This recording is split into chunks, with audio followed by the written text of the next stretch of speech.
on the Anthony Cumia Show. Stick around, of course, my guest, Jim Norton, in mere minutes. But quickly, I'd like to talk to you about Rosie O'Donnell. She usually comes up as mental patient of the day. She's obviously emotionally disturbed, terrible parent. We've seen what she does to these adopted kids she gets. One of them, I believe, is in jail at this point, addicted to God knows what. And when they're not cute anymore, I guess Rosie just lets them go, drives them upstate, lets them off out of her car, and then just drives home and hopes they never come back. She's got a 12-year-old daughter at this point, and she has moved to Ireland. But that's not even the story I want to talk about right now. I want to talk about, and I never knew this, her relationship with Lyle Menendez, the one half of the Menendez brothers, Lyle and Eric Menendez, way back when, I guess in the 90s, 91, something like that. They murdered their parents. And I guess their defense was that they had been molested by their father, so they had to kill him. And then the mother didn't do anything during the molestation, so they had to murder her. And I don't think the court or the jury was buying their story, and they were sentenced to life in prison. So Rosie O'Donnell was doing a Larry King show back in '96, I guess it was. And she was talking about the Menendez trial and how they had claimed child abuse and molestation. And of course, she has to go because it's all about me. You know, Rosie is an about me, narcissistic mental patient. So she starts with, I was molested too, and I think they acted in self-defense. So wind of this gets back to Lyle Menendez in prison, and he writes Rosie a letter. Imagine, like, that's your pen pal, Rosie O'Donnell. Because I think girls looked at them as handsome guys when they were going through the trial and everything. Like, oh, the Menendez brothers, yeah, they're handsome. I think one had a wig on the whole time. Yeah, big wig. And then he couldn't wear it in prison, so he looked ridiculous. But, yeah, Lyle kind of sparked up this pen pal relationship with Rosie O'Donnell. And she went and visited him. They've spoken. One thing she said that is odd, because, you know, she is a lesbian. She said that he was one of the first men, straight men, that she ever trusted and loved. This is mental. You hear about women like this. They write to prisoners. They fall in love with them. And, you know, if you're in prison for murder, I think you're pretty, you're able to manipulate people. You know, you're trying to get them to do anything for you. You don't have much to do in prison. You're always on some angle to try to get out.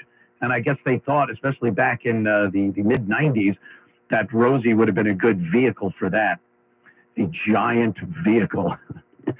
So they've been talking, and here's the thing that put Rosie over. This is how simple she is.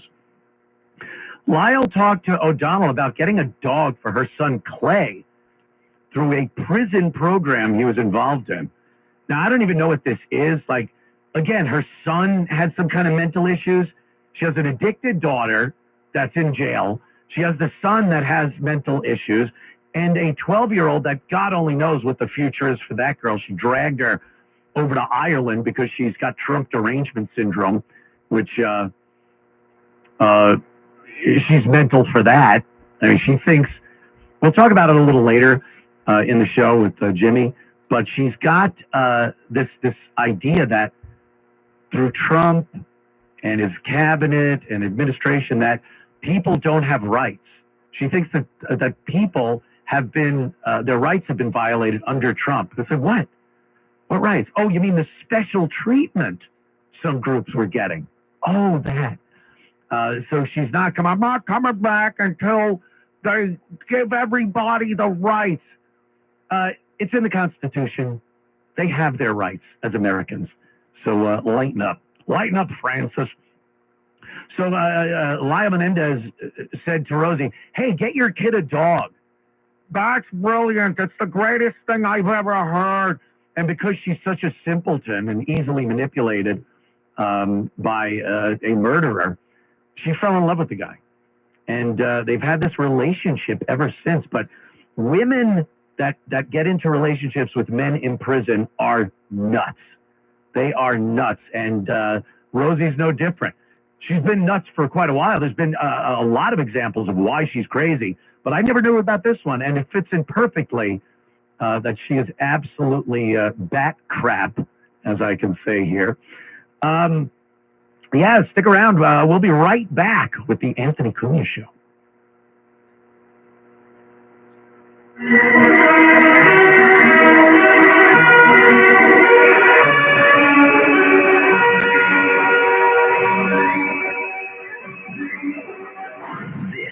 Is the Anthony Cumia Show. Whipping out the First Amendment and holstering the Second. And again, we're asking, when do you cross the line?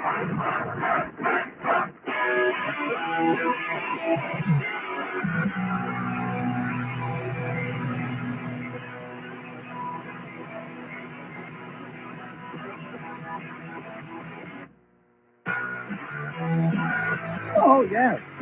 It is the Anthony Cumia Show. It is Sunday night. I am actually here live in New York City. I'm beside myself, I think they call that. Beside myself that this is actually happening. I'm doing broadcast radio.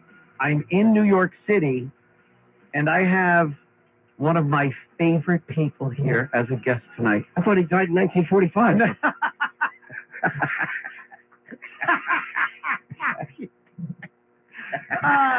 Yes, the inimitable voice of my guest for the entire show. I took the segment thing and threw it away because my guest will be here.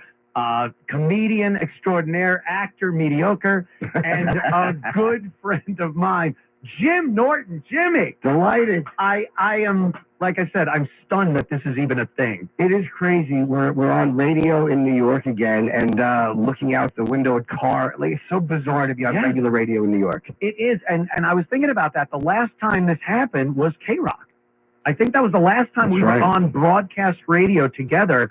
We would do K-Rock in the morning and then do the walk over to XM satellite radio. And that was many, many years ago. I remember that you had to put the shopping cart had to be pushed and all the equipment. It was such a nightmare. Oh, it had like some kind of archaic satellite system in it. And, you know, Steve would, push it. And you would buy inappropriate magazines from the magazine stand. Right. And something inches. Yeah. It was really fun, but it was inconvenient. It kind of, broke the show up a little bit. Some days were great. Yes. Some were like, oh my God, get us over to the studio.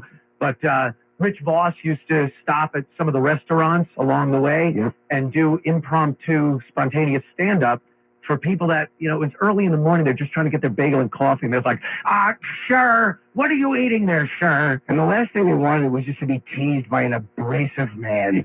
He's just so abrasive. Even when people like him, they don't really like him because he's just abrasive. No. So if you're minding your business, having your coffee in the morning, that's the last thing you want. my voice is a little scratchy. You can tell I'm a little cold. Oh, what's hitting the back of it? There he goes. Oh, boy. Not what you think. Just dab it in a little NyQuil and shove it back there and see how you do. Yeah, a little clogged. Also, E-Rock is sitting in just to watch, but I have to acknowledge that he's here. E-Rock's been such a part of our satellite radio thing over the course of the years, and then he was working with me over at Compound Media for almost a decade. So, E-Rock, how are you, sir? I'm good. I'm here because I didn't think you'd have enough to make fun of for 3 hours, so I figured I might as well come in and fodder. Yeah, fodder. I'm trying to put up a fodder for a feeder. fodder every day. It's so mean, I know. Hold on a second. I'm trying to put up a little post. Oh, you're posting on social media? I really am an old man at this point. I got my glasses on. I'm hitting the wrong buttons. I'm panicking. it's so hard to keep up with it, and you don't want to. If you make one mistake, you could be brilliant at posting in the internet. If you make one mistake in front of people, it's like, okay, boomer. Yeah. All right, boomer. It happened. I was doing a sales meeting here from my house, and it works every single time. And then I'm there on camera going, wait, they can't hear me, and it's just me pushing and trying to sign language the sponsor and the sales staff, and I'm like, wait, 1 minute, I got it. Like, I'm just I look like a buffoon. Plus the plus 24 font size on the phone doesn't help either. Yeah, well, that's, but I got my crazy big glasses. These are my Sheriff Chief Brody glasses from Jaws. God, they are Chief Brody glasses. Yeah. Awesome. It's we have a quint ending. Jimmy. I know, it's so good. It really is. It's been so long. Yeah. And like I said, I wasn't looking for a gig. Sure. And they in their infinite wisdom here, they decided to hire me because you were over at Sirius XM Satellite Radio with the Opie and Anthony show. Yep. And back in 2014, I guess it was, I got the boot. It was July 4th weekend. Yes. We were off. I remember where I was when my ex Jen called me and told me that something happened. What was her birth name? Well, it's funny because that is who I was on a date with. not Jen. So let's just say another young lady. Oh, okay. Wow, it goes back that far. God Almighty! Wait, not with Nikki. It was another girl. But yeah, before I met Nikki. Okay. So yeah, it was back then. I remember because I had just also bought a brand new Jaguar. Because the money's just rolling in. Nothing can stop us. And I'm like, oh, God, what am I going to do? It was like, I talk about not having regrets, and it's easier when once you go through, especially years, to look back and go, well, I'm happy where I am now and what's going on. But at that moment, and you were through one of those also at NEW when we got fired for the Sex for Sam St. Pat's Cathedral debacle. And there's nothing worse than right when it happens. And our agent calls and goes, they're terminating you. I'm like, oh my God, what am I going to do? Did I screw this up? Am I going to be back on a ladder in a rooftop putting in air conditioning and heating? It was frightening. Yes. And then you do realize, and it's kind of comforting that in a few years, it takes that long sometimes, you realize like, oh, I wouldn't be where I am now if it wasn't for that. And I always look at it like I'd have been fired 15 more times after that. Yeah. So it doesn't really matter. But it was, that was some stressful times. It is losing a gig. I remember when it happened at NEW. It's terrifying. Yeah. Because you're like, I'm never going to make the money again. I'm never going to make this money. Yeah. I have no future. There's nothing going to happen. Well, and you were right. I was just going to say, I knew I was too long of a setup. I was just about to say, and I was right, but I handed it to you. Thank you. I handed it to you, then I tied my shoes, and you put it where you should. But it's it's so bizarre when you lose a gig. Like you're like nothing is ever gonna come around again. And even now, I'm not with Sirius. I'm not. It wasn't a firing. It was just. It was kind of the way they did it. But when you get that call, like, we're not gonna renew. I was like, all right. And it's funny, you miss knowing that the money's there. Yes. But nothing in my life has changed. Like nothing. Yeah. I've seen no change whatsoever. But I don't know. Financial stability is a huge thing. Yeah. And having a steady check come in, you almost take it for granted after a while, and you don't realize that, well, I might not need that. And it gives you a little bit of power over your future. You can go on and do what you want to do. I wanted to go away every single weekend and work, and I wanted my wife to hook at a bus station. So we're both kind of doing what we need to do to pay the bills. That's what she was meant to do. Hook at a bus station. But like E-Rock has been the rat of XM satellite radio, Sirius XM. He tells me everything going on, and it's great because they just are making terrible decisions as far as talent goes, and the whole thing of getting a celebrity with a name just stick Yeah. with you. Absolutely. I'm nothing that will help you, not at all. I'm trying to say without cursing. It is a little tough, It right? certainly is challenging. I It get you. all starts with C.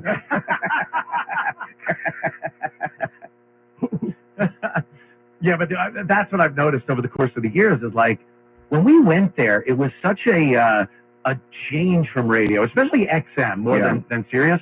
But it was like this big change, and they were all about not doing what radio does. And now XM was. Yeah, XM was, not Sirius Not XM. Sirius, yeah. And it's so weird that technology went from having to put a satellite up orbiting the goddamn planet. Yeah. And now you just pick your phone up, and I could listen to Spotify and make my own playlist and things like that. But the only real commodity left is personality driven. They can't just make that out of thin air and put it on. So they try. Yeah. They try. Yeah. Well, they hire these celebrities, big names. Sure. And they give them hundreds of millions of dollars, and they don't bring anybody in. Because they're not really that interesting. Like, most of them are very guarded. Like, they haven't had to make a living talking about their personal life on slow news days. Right. Like, the most garbage comes out, like, when nothing's going on in August, and then all of a sudden, like, oh, I like women with penises. It just kind of spills out. It spills out. It spills out with this slow news day. On your back. Never changes. Never. Nothing Never changes. But that's when the stuff comes out, and celebrities are not used to that. They're not used to these slow news days where they have to, like, fill it with their own personal They're life. very guarded. Yeah. And there were those days. I mean, the one refreshing thing about it is you really don't have any secrets that anyone can use against you. Not like, they're trying. But those slow news days when you're looking going, I'm going to have to delve back to my teens on this one. Yeah. Boy, that's going to be ugly. Oh, my God. There's like, the New York Post, like, the headline was, sunshine today. And I'm like, oh, well, we're going under the porch, aren't we? It's going to be a long day.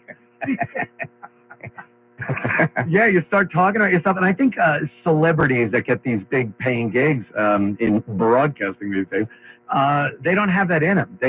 They could get their buddies, and they'll get a little traction. What's the name of that show with all those guys? There's like 4 of them, celebrities. The guys. Sopranos. No. Was it a podcast? No, yeah, it was a podcast. Is it with Will Arnett? Yes, Will Arnett. Yeah, those guys. Yeah. Smartless. And who else? Jason Bateman? Jason Bateman Those and guys are huge, the guy from Will and Grace. I mean, they're funny. They've been through a lot of stuff. They got Hollywood stories, but I don't think they're broadcasters.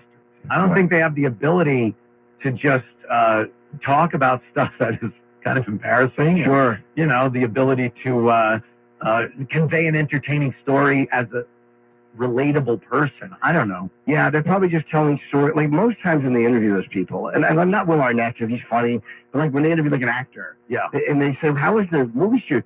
They're like, oh, it was so much fun on the set. They give you nothing. And you're like, that's not interesting. It's those satellite tour answers. Yeah, they're sitting there talking to Access Hollywood or something. Oh, and it was the clip. same story they've told 50 times to 50 different people. So, yeah, I would feel stupid doing that, like saying the same thing over and over on one day. You're sitting in a studio doing that. But that's like their gig. It certainly is. And podcasting, too, I don't even think of that as broadcasting per se. It just seems like it's a whole different animal.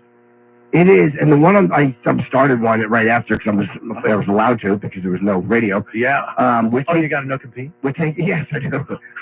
No, I'm kidding. I'm saying that they did during the thing they wouldn't let me do my podcast. So like once it's over, you can do what you want. They tried pulling that on me. Really? Yeah, I told them to go F themselves, and then they fired me. Oh.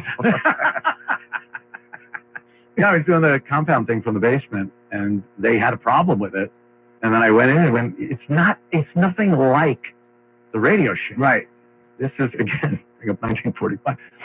It was just fun. It was a fun thing, the hobby that I was doing in the basement. But do you remember we were trying to figure out, like on snow days and stuff, he could do the show from there, so he doesn't have to come in. And that was like, how they couldn't even fathom that. Yeah. Now they don't even want you in their studio. No, they don't want anyone there anymore, because then they could go, well, you're not even using our studio, so we could pay you less. And that's what they do. I take calls on my thing now, like it's an advice show, but I honestly like the live interaction with people. Like I like listeners talk. even though sometimes they suck and they're idiots, but I do like when they take you into a weird direction that you never would have thought to go in. Yeah. Because it's just, they're talking about something in their life that wouldn't have been on my mind. That's what, this is kind of a new thing, or an old thing that's new again, is phone calls. Yeah. Because when you have a subscriber-based show, like I had for many years, and still do, you're not going to get calls from people. They pay to listen to you. Sure. You're not getting the errant call or the person that doesn't like you. Yeah. You know, how long at NEW did we have to take calls in here? Play the music. Yeah. You suck. Get the lead out. You guys are going to be gone in a month. All that stuff that we heard over the course of the years. And I kind of like that. You could, you know, get back at them. It's like a little bit of abrasion between the caller and you. So having calls, and we will take calls. And by the way, I do want to say that you do have a show. It's Jim Norton Can't Save You. Yeah. And you have celebrities on, comics, stars of stage and screen. I've had, Neil deGrasse Tyson is this Wednesday.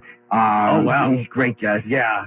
We had George Santos in, who was one of my favorites, you know, from Long Island. George, he was hilarious. It's been a very interesting mix. Mark Norman was great. You were great. From, Dylan. yeah, from, what the hell is that Broadway show that he did, and then it was a movie with De Niro. Oh, Charles Palminteri. Yeah, Charles Palminteri. We'll talk about more at your show, and we'll take calls, and we'll see if people want to call up with their issues, and we'll do. Sure. Hold on, I have a long story I want to start. We'll be right back. Anthony Cumia Show. This is the Anthony Cumia Show.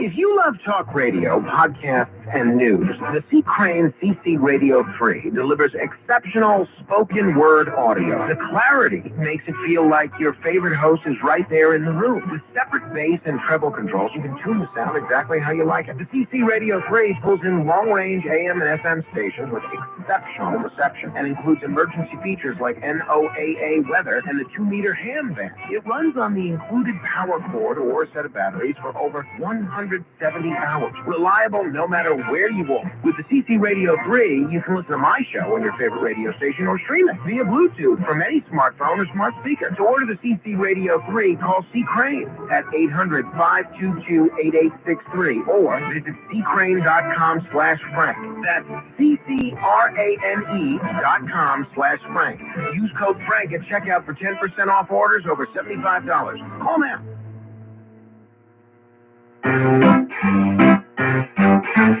1877 Cars for Kids.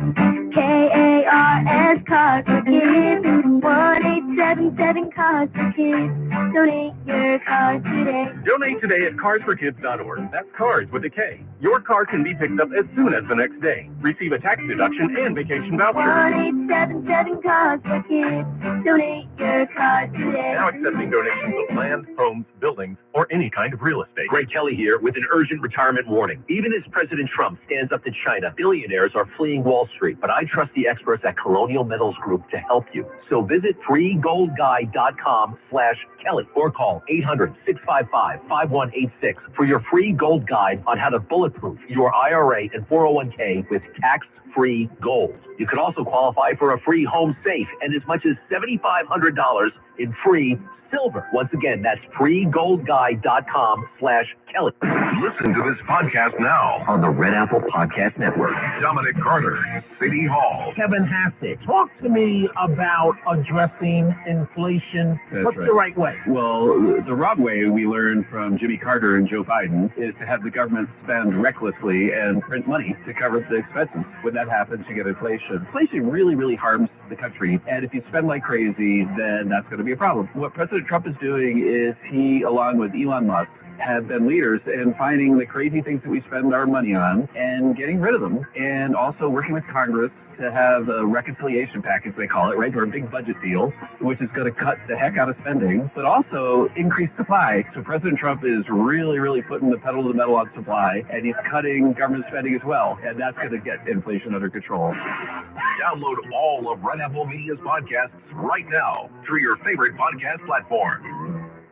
The views and opinions expressed by the individual hosts and their guests do not necessarily reflect the policies or positions of WABC Radio, its management, or its sponsors.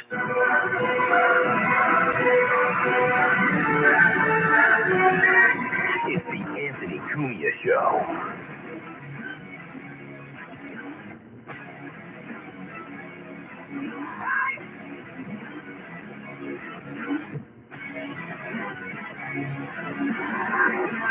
We're back, Anthony Cumia Show.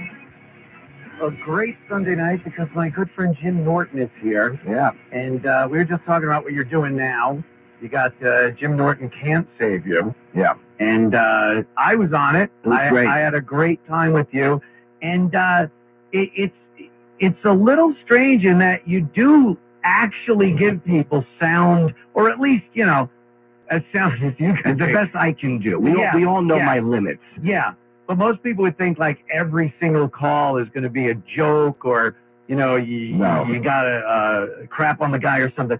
But you've heard some people with some real issues, and they feel compelled to call you for I don't know why. Because I think I'm the relative comparison, like where they know that I can't judge them because I'm also a mess. That is I'm true. a disaster. Yeah.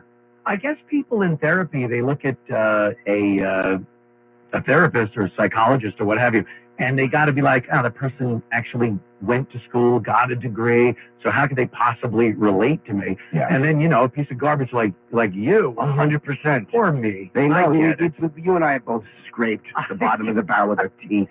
We get it. Garbage people. And so have you had so far, because you've done a few shows now, have you had somebody that you got on the line and was like, oh boy, maybe this is out of my league, and you referred him to? No. Once you get past a few, I think I want to commit suicide. And that's just my wife. Well, she's already home. Oh, you okay, Grandpa? Yeah. Like Don Corleone on the tomato patch. You're spilling it. Stop. I have that like thing in my like it's not that bad of a cold, but I feel like if I laugh too hard, I'm gonna cough a lot. That was so funny.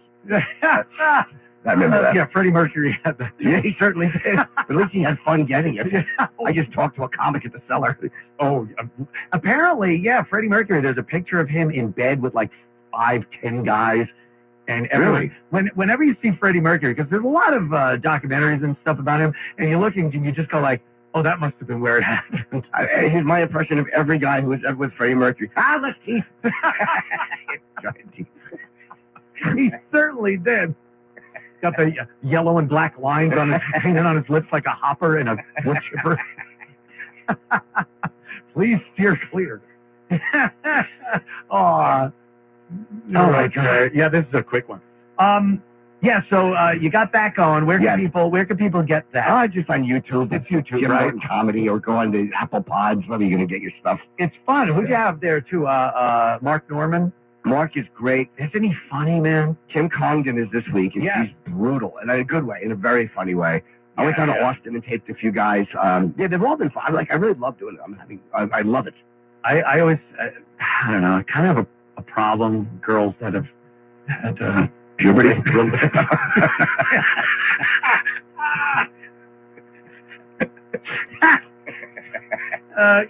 Yeah. I might as well just say that.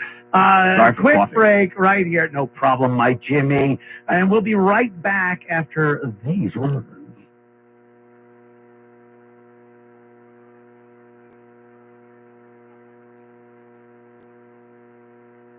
Listen to this podcast now on the Red Apple Podcast Network. Building Bridges, that which unites us. A thought-provoking new podcast hosted by Michael Hirschman, CEO of Solaviv Group. I'm Michael Hirschman. Join me as I tackle vital local and national topics that affect the man on the street all the way to the executive suite. Go to buildingbridges.nyc to watch episodes or download wherever you get your podcasts. buildingbridges.nyc. Donate now to toysfortots.org, working year-round, delivering hope to children at Christmas time and beyond. In 2024, Toys for Tots provided over 30 million toys to nearly 13 million children in need. Donate now. Go to toysfortots.org. Since 1947, Toys for Tots has distributed 708 million toys to 314 million deserving children, working year-round. Toys for Tots. Donate now. Go to toysfortots.org. 77 WABC, the crown jewel of talk radio, heard worldwide in 173 countries and all 50 states. WABC is committed to live and local radio 24 hours a day, 7 days a week. See what 77 WABC can do for you and your business. Call 929-552-7175 and advertise with 77 WABC. Talk Radio 77 WABC. Dominic Carter. Entertaining and informative. That was extremely disrespectful. And how do you call my show and tell me repeatedly to shut up? You weren't letting me talk. Hey, I'm going to say again, it's called the Dominic Carter Show. How dare you call my show and tell me to shut up? Dominic Carter. Weeknights at midnight. Talk Radio 77 WABC.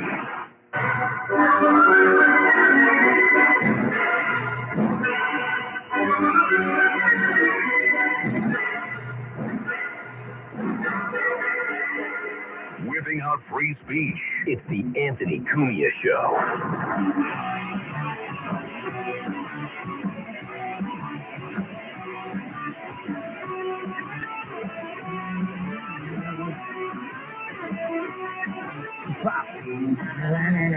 I love it.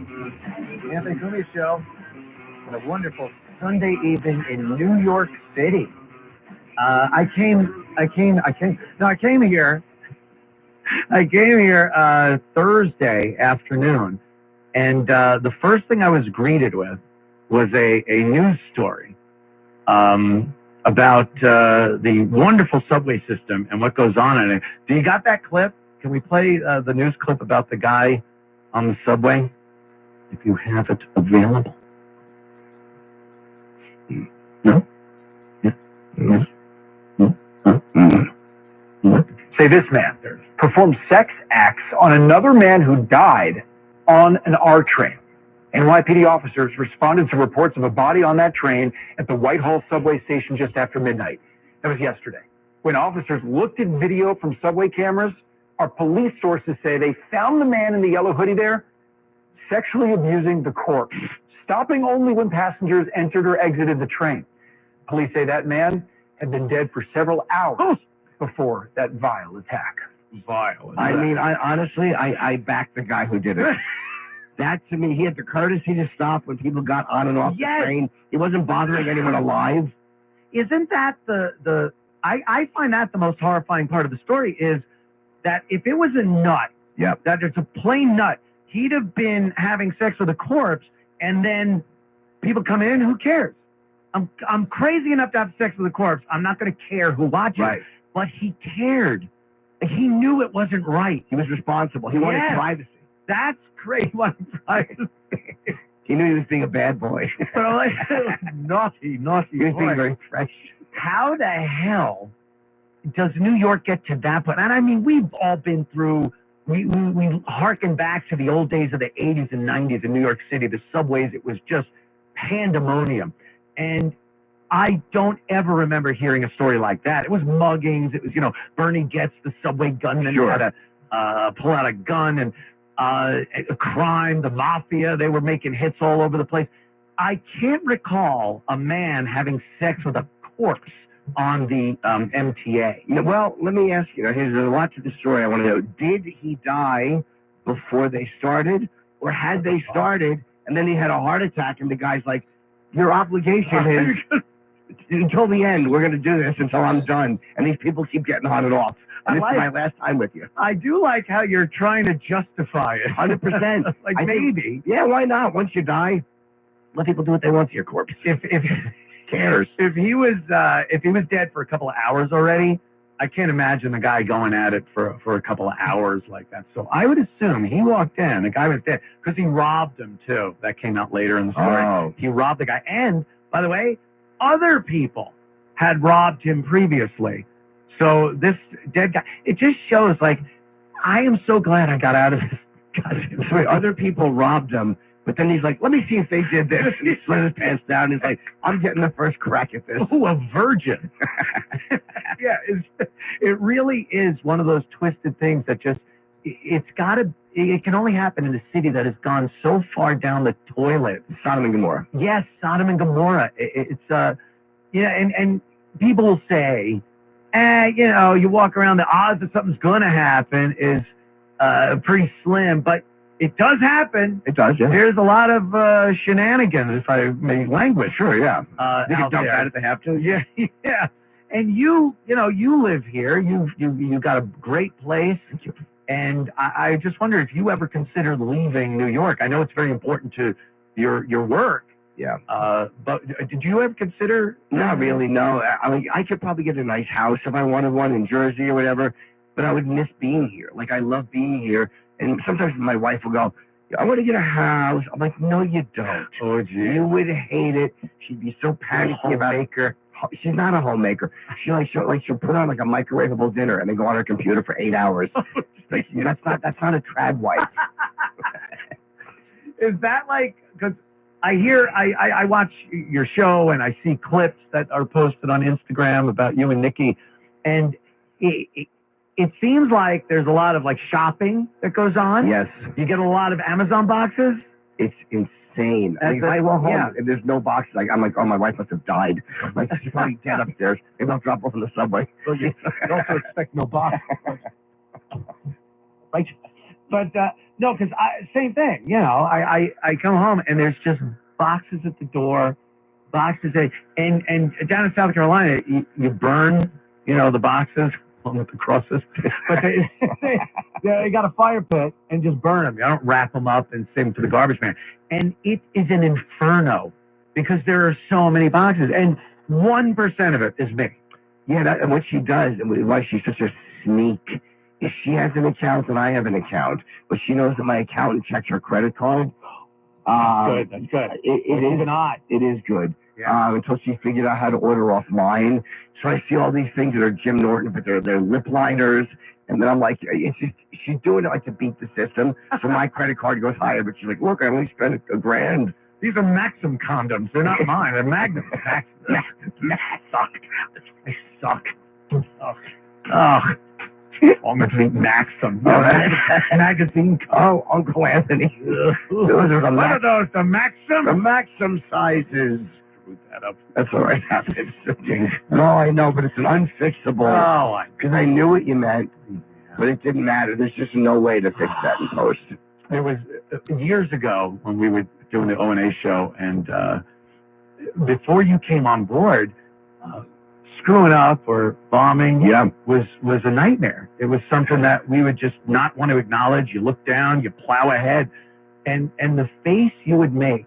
And I still watch videos to this day when all the comics are in, and Apollo and Voss and Patrice and Colin, and someone would bomb.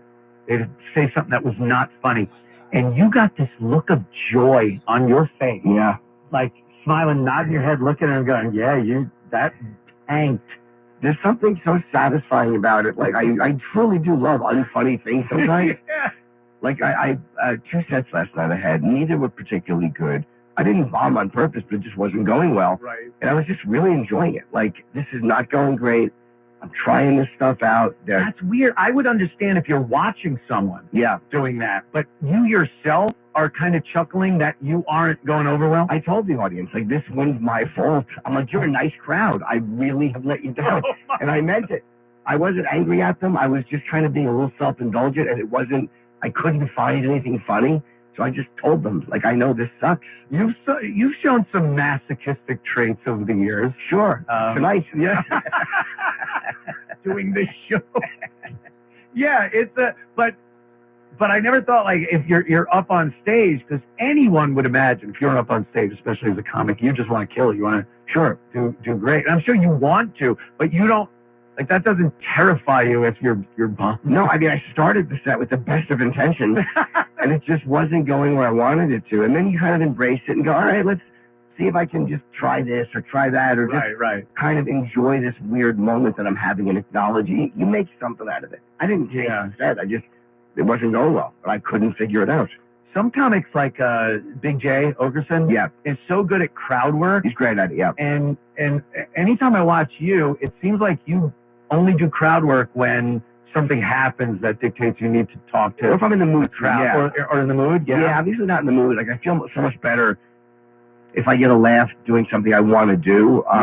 Not that I hate crowd work. I don't hate it, but I just like, I get a cup of tea. Yeah, I don't love it. Yeah. But it's not that, it's not that hard to do. Yeah. And I do enjoy it sometimes. Some people are so good at it. Jay's great. Like, he's like so fast, and you don't want to sit there and have to look at them and think of something. Yeah. You just look like an adult.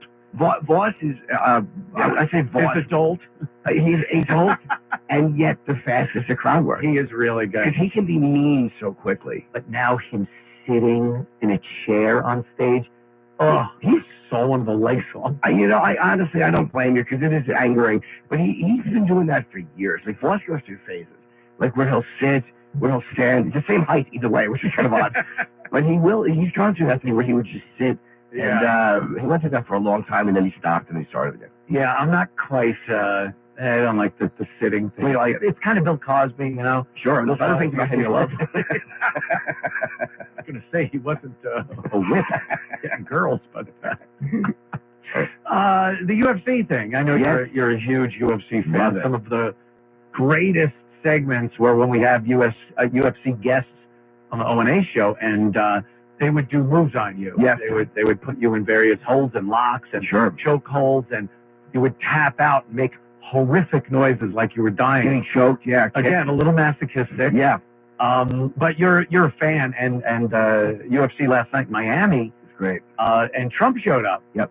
And it was, again, like, this guy shows up at these predominantly blue-collar events, and people love this guy. Can't get enough. He makes, and they played music for, I think it was American Badass by Kid Rock. Yeah. And I think Rogan or one of those guys points out he's the only guy who's not a fighter who walks in with an entrance music. Entrance music and a posse. Very funny. And he goes up, he gave Rogan a big hug, and they have a little chit-chat. Rogan's so funny because he calls, he goes, "Yes, sir. Thank you, sir." Yeah. It's like, oh, God, this was, before he was president in the first place, back before 2016, you would just be like, hey, there's Trump. And then all of a sudden it's Sir, Mr. President. Me and Louis took me to a fight years ago. It was a Gennady Golovkin fight at Madison Square Garden. And we sat, it was like 2015. It was like when it was rumors that he was going to run. Right. And Trump was right in front of us. And we sat like a row behind Trump and a few seats over. And so I was like, oh, it's Trump. And I was just yelling to him as Chip. I wasn't yelling at him. I'm like, Mr. Trump. I was just screaming. I got a picture of Chip. The Apprentice, put me on the show. Yeah. Dude, one time I was walking out, he was in my building, because Don Jr. lived above me for 10 years. Don Trump Jr.? Don Trump Jr., Thank you. DJ TJR. And I walked in the lobby, and Trump was in there with Don. They were talking to somebody, and I was going to stop and say hello, but this is way before he ran. But I was like late for a spot. And I was like, I just saw Trump, and I left. I didn't stick around and say hello. I had no idea it was going to be the president of the United States. No one did. Because he used to call us a couple of times, or we would call him, or what have you, and, it was Trump, and he was hilariously funny. He was plugging The Apprentice. And then I think one time it was alluded to that Trump had called our show instead of us calling him. And he's like, he got mad. He got really mad. Like, no, I didn't call. You called me. Make sure people know that. You guys are slobs. He called us slobs. Yes. So he's definitely perceptive. Yeah. Not wrong. And later when he called Rosie O'Donnell a slob, I was like, okay, he knows the definition. He certainly does. At the very least. But, he came in and just a hero's welcome. And then you get Bernie Sanders was at Coachella, which is ridiculous. Yeah. This guy, he's ancient in anywhere he goes. He's the oldest guy in the room. Yeah. And, trying to get young voters. Trump has made the traditional political thing, shaking hands and kissing babies, it's ridiculous now. It looks phony because it is phony. It looks stupid. It looks stupid. And they don't have another play in their book. It's all they have. So they keep doing it. And we just look and go, really? Bernie is going to Coachella? And I watched a moment of his speech, and he was standing up there, and look, he's like, I'm going to keep it brief. And he goes, the future of this country is your generation. And they cheer. And it's like, all of that, like, the exclamation point cheer, or the almost like the applause button lights up. Yeah. It's sickening. They have moments that they know. It's like, this is where the applause goes in.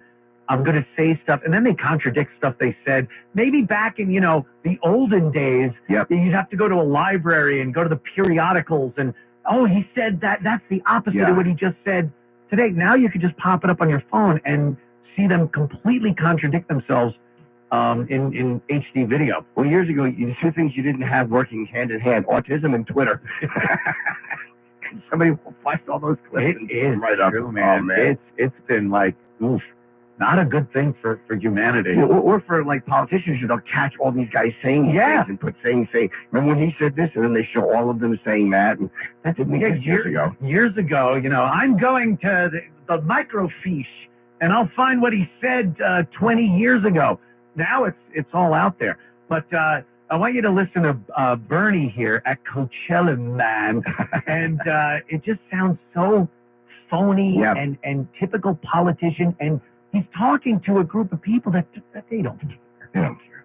Want their Molly to kick in. That's why you have to say, I'll keep it brief. Yeah, I'll keep it brief. Let's listen.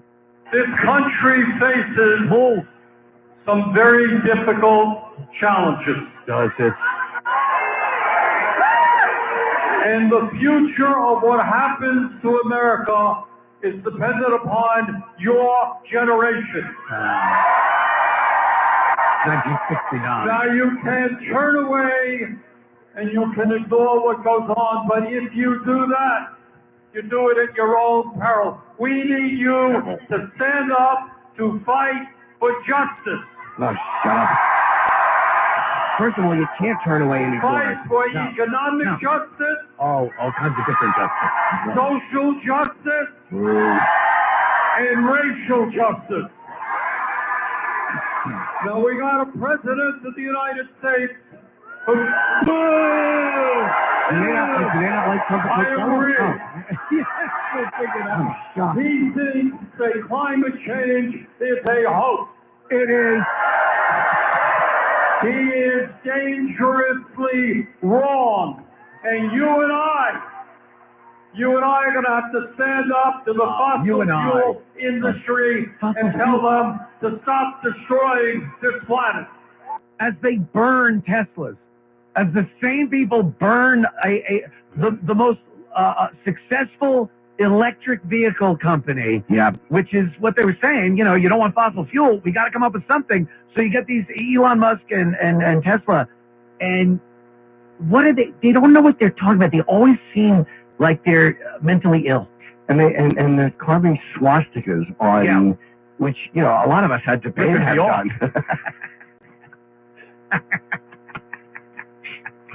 I believe Kanye ran out of shirts before I got one. It's look, I don't even dislike Bernie. I just, he's a bit of a relic. He just isn't a guy that seems to get passion. Like, people don't seem passionate about his message or him. He'll get people at Coachella to cheer, but if he thinks he's going to change anyone's mind on anything in this country, it's... he had his shot and he blew it. He blew it like a couple of years ago when they screwed Hillary. And the Democrats screwed him. And I think that's a lot of those people went and voted for Trump. And and then you see something like Trump at UFC, and it's a hero's welcome. It's badass, and for how much people want to go like, oh, really? Is this the president you want? Apparently, people like a strong guy. They want to see, it's like a movie. This guy's like a movie president. I was at UFC when he was there once. It was when we interviewed him like a year and a half ago, and he wasn't the nominee at this point, but he still had 8 Secret Service, 12 Secret Service guys. And we were sitting in the row behind him at UFC, and to see the Secret Service interacting, there's so many people that want to walk up to him. And there was this one agent that literally just, it was like a robot. He just stared at Trump for the entire 4 hours. Like, didn't take his eyes off him. Yeah. These guys are really good. You don't want to be the one that loses the president. No, and they really are. Their presence is felt. I mean, they close it after we talk to him, and he leaves the room. They lock the door and they go, okay, we're going to take him out, but you guys have to stay in the room until we take. Like, it doesn't matter that you just talked to him. Wow. The door is now closed. Right. You no longer have access. Stay in the room like every other schmuck on this floor. Right. It's they just really know what they're doing. Yeah.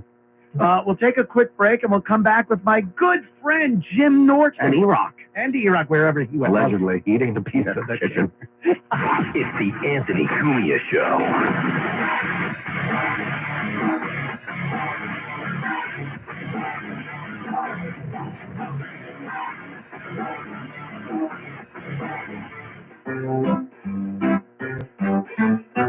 1877 college kids.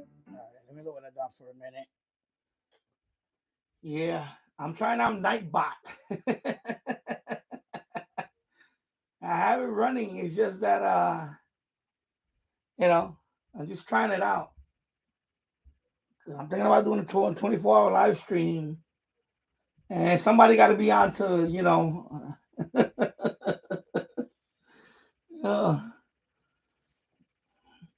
yeah, solar and wind power, but it's very costly to do solar in this house. It'll be it's like a second mortgage, so forget about that. So Burnit.com and use code Janine for 10% off. Remember, Burnit. I have to put the audio as high as I can because without distortion, because my son is playing upstairs and I can't tell him to sit still for 3 hours. That's not fair to him. I explained that it's too long. It's too long to explain it. I'm still trying to figure it out. Basically, you just create you have to go to the Nightbot website. You create an account.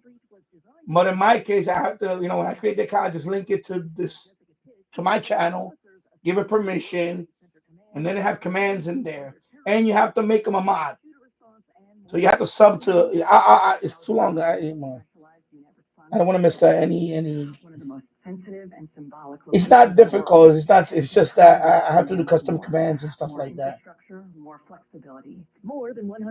Because I'm trying to automate different things. Especially for my gaming channel. Also, I'm thinking about. I have a lot of uncut footage. I was thinking about making a long live stream and just put up all the uncut footage and let it play. All right.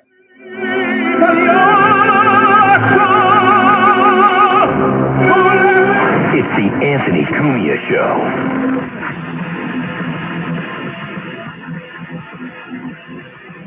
Anthony Cumia Show. Wonderful show today because my good friend Jim Norton is here. You have to reset, so I don't mind it. But I actually do it sometimes with my podcast. That's what a hack I am.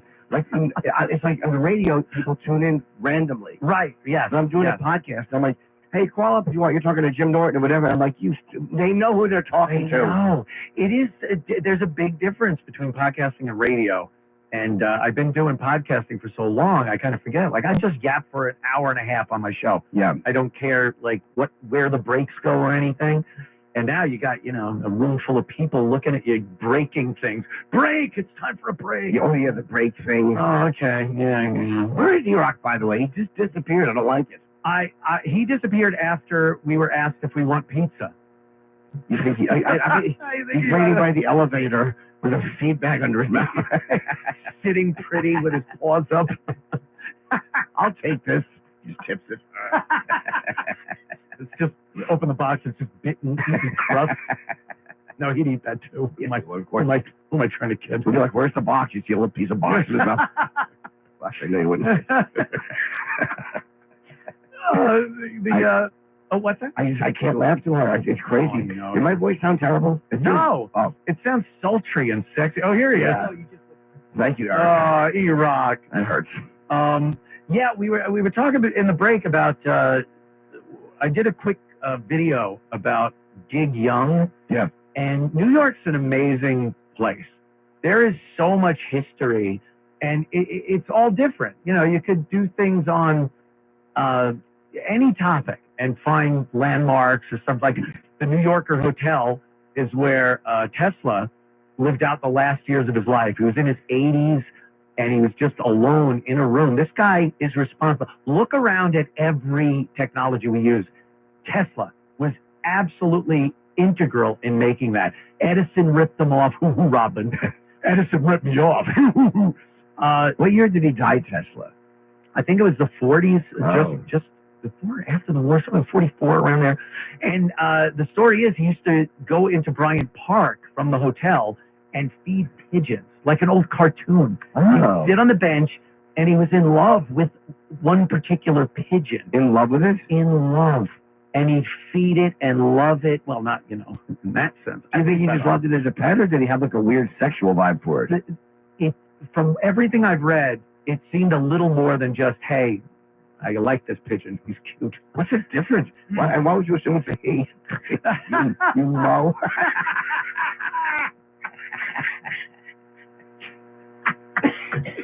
I don't know. Yeah, why would I? Yeah. I assume all pigeons are.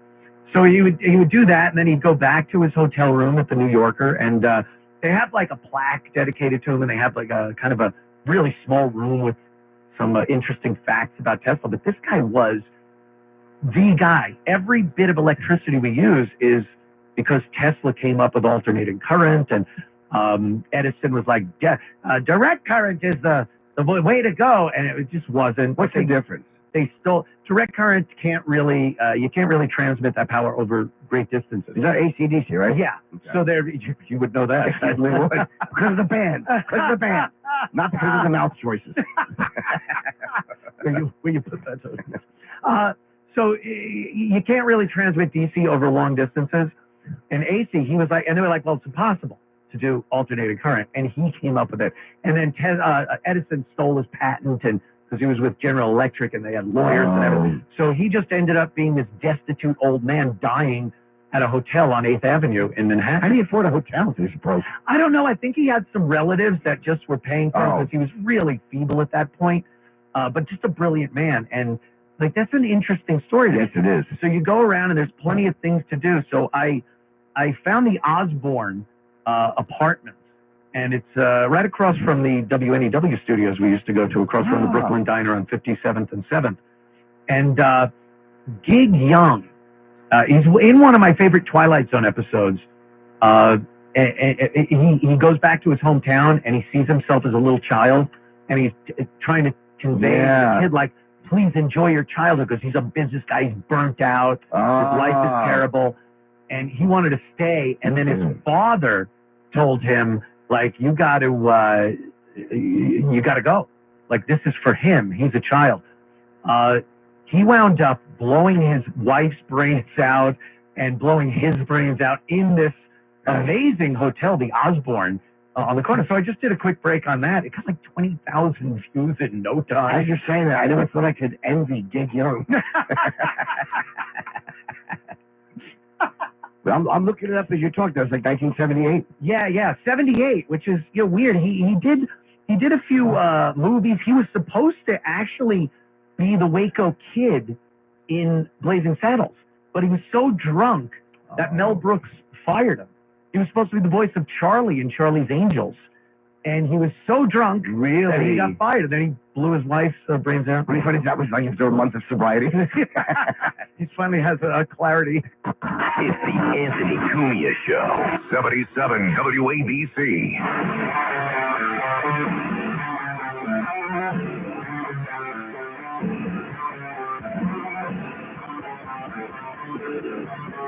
Hey, the Anthony Cumia Show. More to come with my guest, Jim Norton.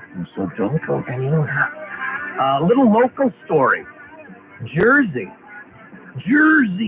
A woman hired a hitman on Tinder to kill her top boyfriend and his teen daughter after a breakup. This is, all this believed women stuff and everything that we've heard over the course of the years. A lot of times, they're crazy. They're just crazy people, and they were very vindictive. I don't want to sound misogynistic here, but you know, a lot of times it's not as it seems. And this woman, taking it to the extremes, she broke up with, or the boyfriend broke up with her, and he's a cop.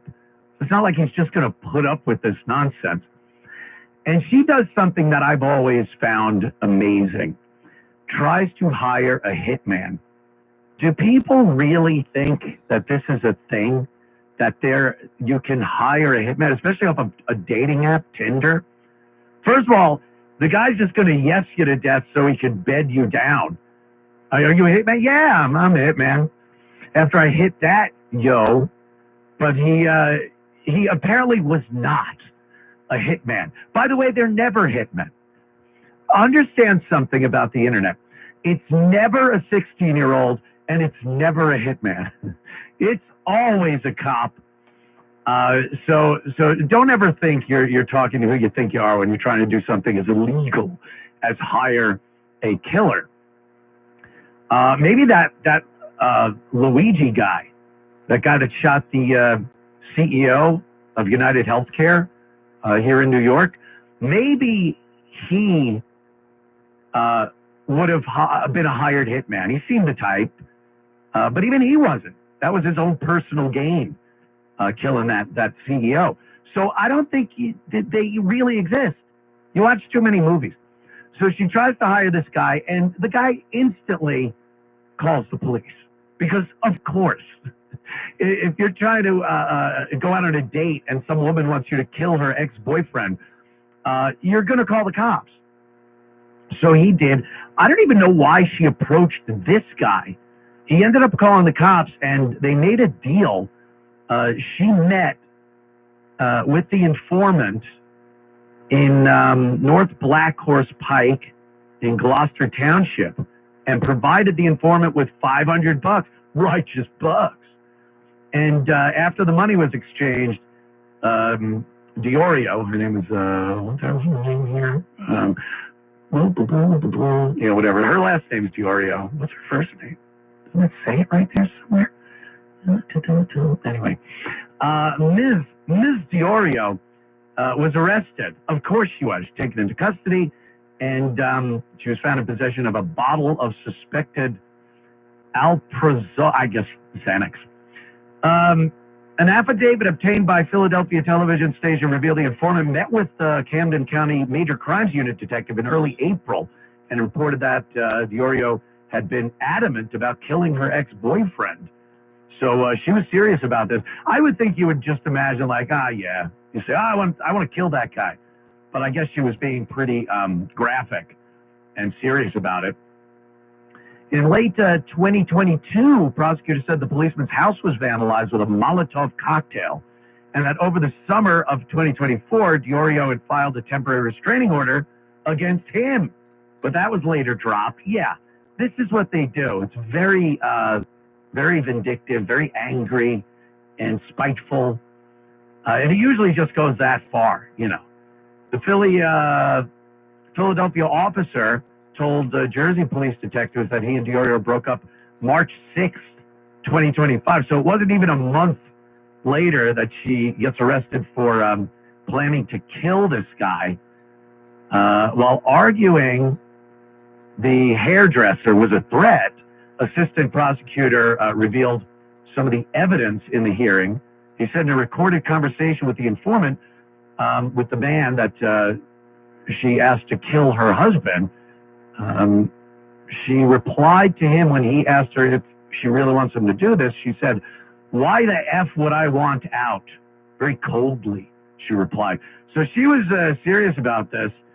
Yeah, you can't trust an angry woman. I just got to tell you, I've been involved over the course of the years with some, not to that extent, thank God, but I've talked about it before, that I have levels of security in my house because I'm a gun owner, and certain girls qualified as magazine in.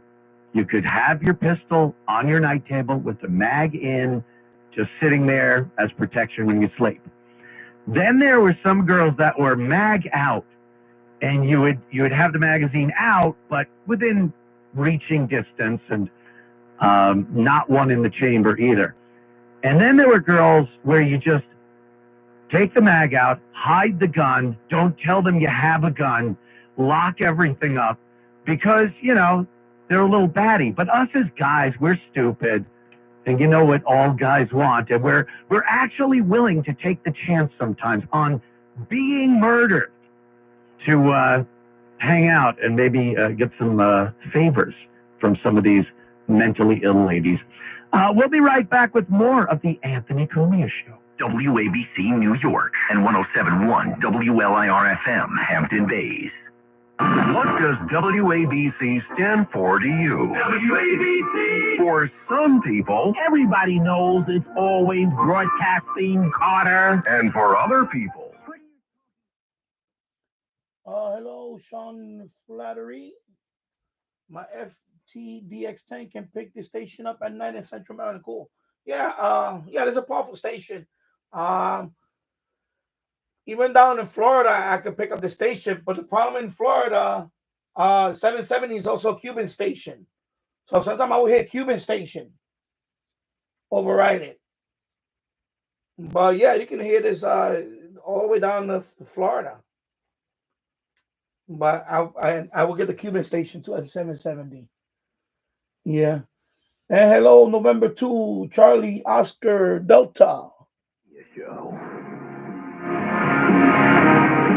And hello, Tasso, and hello to Radio 972. And hello, James Farley. Of course, I'm here with my guest, Jim Norton. And people on the camera can see me blowing my nose. I mean, I am a mess today. Yeah. I'm a mess today. At least it's your nose. Let's take some phone calls, Jim. People love you. They want to talk to you. I guess I could just plunk one of these down. Sure. Huh? All right. How about Rick? Is that it? Did I get this? Do I have to double click? There we go. Rick from Jersey. How you doing, buddy? All right, how you guys doing? I was going to tell Jim Norton I got a party with you, but after that Subway story, I'm having second thoughts. Well, you know, look, if you don't want that to happen, you know, wait till you get home to die. Don't die on the subway with a great ass and expect everyone to ignore it. So listen, I heard Neil deGrasse Tyson's name mentioned, and I just want to tell you, he's not a friend of ours. He's property of George Soros. He pushes the global warming scam. Anybody that pushes the global warming scam, guilty of global child abuse. Well, I had him on. The world's coming to an end. That's child abuse. I had him on a few times, Rick, and like I don't get into the politics of it. He's an interesting guy to talk to. He's great when a flat earther calls up and you want to refute it. It's nice to have him in the studio that day. He was out. I guess he had done. Was it my show or he did somebody else's show? Iraq. He did your show and then used to do Star Talk over. Yeah. He was out and he was in the green room, and I had a flat earther on, and he's, you know, the nonsense of flat Earth. Just stop. Yeah. And I go, I wish I had a astrophysicist here. And it's like, oh, there he is. So again, just refuting everything. I'm at the point right now where everything that's happened, I'm not just instantly going to say, that's impossible or that doesn't happen. I used to be very pro-government and go, they wouldn't do that to us. And nowadays, I give anything the benefit of the doubt. I go, well, maybe. Yeah. But flat Earth, stop it. It's idiocy. It's idiocy. Thank you, Rick. And you know, what do you mean he's not a friend of ours? We're not teams. We're just individual people. I love Neil deGrasse Tyson. Why he's a genius. I don't care what his politics are. Dear friend of ours. I need something. Regardless. It's not a team sport. Like, no. I don't care what he thinks about other stuff. I want to talk to him about light refraction. Yeah, all of a sudden, you're meaning and pawing on Jim. He does. I'm like a squeeze toy, and people just feel comfortable, like they get their attention out squeezing me. But I had him on. We did like almost an hour and a half, and he talked about everything, his feelings about religion and Christ. It was very, very interesting, the conversation. It wasn't all about science. Right. He got very personal, and yeah, I love him. Oh, that's great. Yeah. When Wednesday. Wednesday? Yeah. I don't know how anybody doesn't like him. Jimmy doesn't. I know. It's politics. People, like you said, it's one team or the other. Never the twain shall meet. You have to hate anyone that believes everything that you don't believe it. So, I don't know what happened. We were supposed to get these phones and get on the internet and share ideology and the way we feel about things. And it was supposed to bring us together. Whoopsie, that didn't quite happen. It seems like we're a lot more divided now than we ever were. Yeah. Let's go to Don. Is that Don on the phone? Where are those pictures I was supposed to see? Don from Canada. What's up, my friend? Hey, fellas, just a couple of things to get out of your hair. Not too deep because he doesn't have any. No, sir, please, with the fresh talk. Tubes? Yeah. What am I, dead on the subway? Okay. I'm not to let that one go. I wish. I know, you have to be behind me. Speaking of dead bodies, I worked at a crematorium in the early 80s out in Anaheim, and probably the most interesting job I've ever had in my life. Jeez. Isn't that a little morbid? Like, do you have nightmares? Do you get the heebie-jeebies? You don't just feel like you're doing something, that would be creepy. Yeah, you would think that, but you get used to it real quick. No. Did you ever touch the private parts of the body before it went into the fire?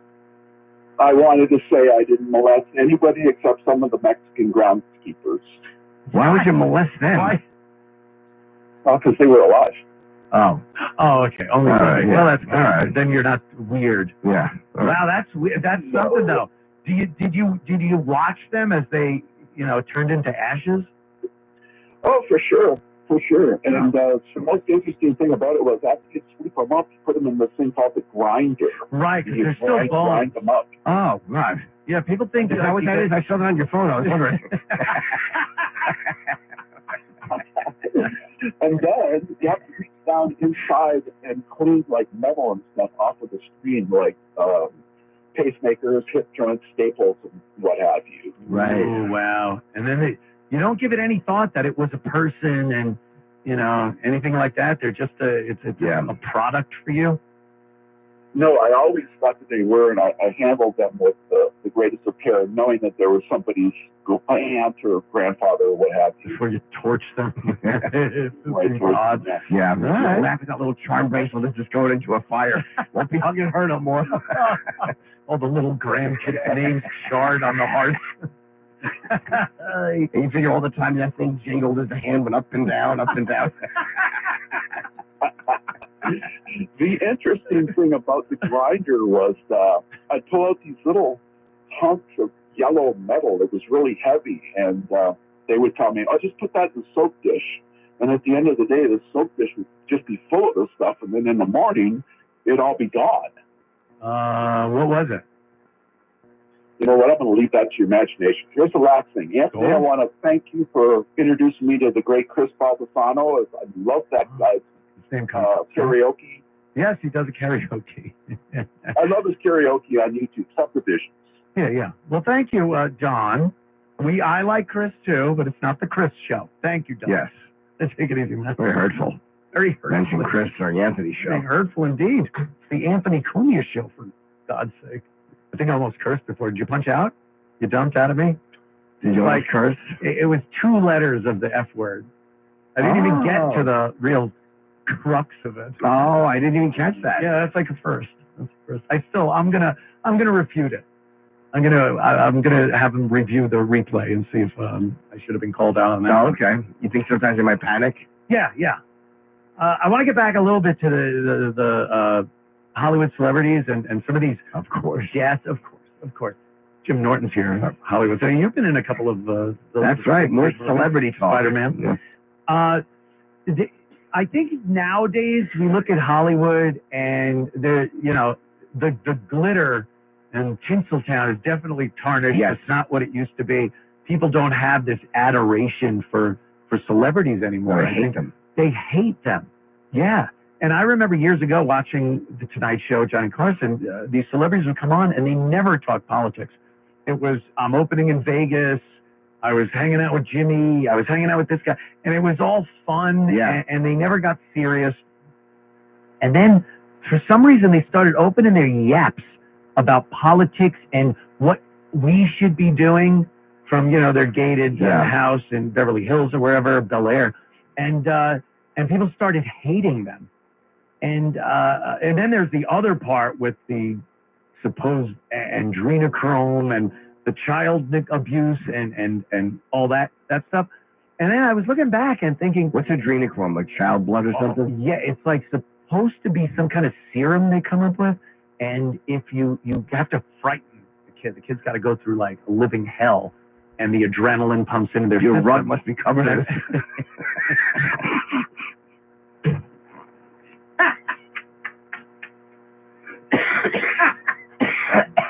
Yeah, and they somehow consume it, and it's like the fountain of youth kind of a thing. Oh, okay. Keeps them good looking and popular. Yeah, and that's so. There's so many of these stories, and then you see real life things happening, like what's happening with what's his name there, Justin Bieber, and Britney Spears is a mental patient. She's always been crazy though. She's always been nuts, and you look back at her father, like, hey, maybe he was right to try to put her in a conservatorship because she's crazy. But why was she crazy? Because no one thought she was crazy back in the old days where she was doing the videos and everything was popular. She was just a pop star. Maybe they hid that from everybody, but later on you realize, and you can only assume it's because they go through so much horrible trauma, being run through the Hollywood and the music industry mill. Justin Bieber is out of his mind. I mean, he's out of his mind, and all those stories are coming out about the Diddy parties and what happened to this kid when he would go to the Diddy parties and whatnot, and like that's part of this celebrity cabal. How much of it is that though, or how much of it is just being that famous when you're that young? Like it's crazy. Like when the whole world knows who you are when you're 15, every mistake you make is documented. Every dumb thing you do is like everyone sees it. Like even Gary Coleman didn't have a great ending, and he's one kid that no one thinks anyone molested, and yet Gary Coleman wound up just falling down his basement steps with his wife's footprint in his back. In his tiny little security guard uniform. Oh God, what a horrible ending. I mean, he's the cutest kid on earth, and all of a sudden just something happens. Yeah. There's a string of Mr. Big rolls, and then he refuses to sign my different strokes. Remember he wouldn't sign it? Yeah. It could be like that whole different strokes thing, all the kids, Dana Plato and what you talked about, Willis, Todd Bridges, they all had issues and huge problems. So you think maybe it's just combination. Some people probably there were sex, and some people probably just that it's being that famous. But then you get someone like Leonardo DiCaprio, who was a child actor, obviously, and he seems, who knows, but he's definitely not. He didn't kill himself. He doesn't have these drug problems. He does seem to like 25-year-olds. Sure, so he's perfectly healthy, normal. A normal guy. Look at Ron Howard. I mean, he was a kid on the Andy Griffith Show. Yeah. And then Richie Cunningham, and he stayed pretty normal. So I would assume, I guess different people. Maybe, for different things. But I kind of, with the stories that come out, I would think some terrible things happen to these kids. And, that's kind of the newer thing we get. But the old school Hollywood was just as bad in other ways. Oh, my God. They were all drunks. Like crazy, abusive drunks. They got married 5 times. They had kids with different wives, neglected them, and then they'd off themselves or die in some horrific car crash because they were hammered. So it's just a different type of horror that was going on back in those days. Did you see the clip that was going around recently? It was either Judy Garland or Shirley Temple when they were older, telling a funny story about going into a giant executive meeting when they were kids. Shirley Temple. It was Shirley Temple. Yeah, that's brutal. She was probably Shirley Temple Black by that point. She was married. Oh. And she said that they split her up, and then her mother went into one room with one executive, and she went in. And I Googled the guy. He was a real guy. And she said she walked in, and the guy was just naked, or he took his clothes off. And he was like 60. Yeah, and she started laughing. It's a fun story. She's a kid. Sure. So she saw it. So the guy got mad that a child was laughing at his well, it's humiliating. Yeah.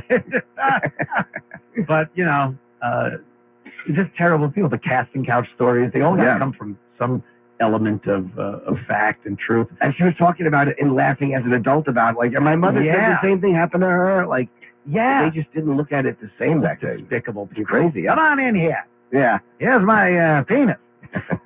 We'll be right back after these words. Stick around, won't you? Mm-hmm. This is the Anthony Cumia Show.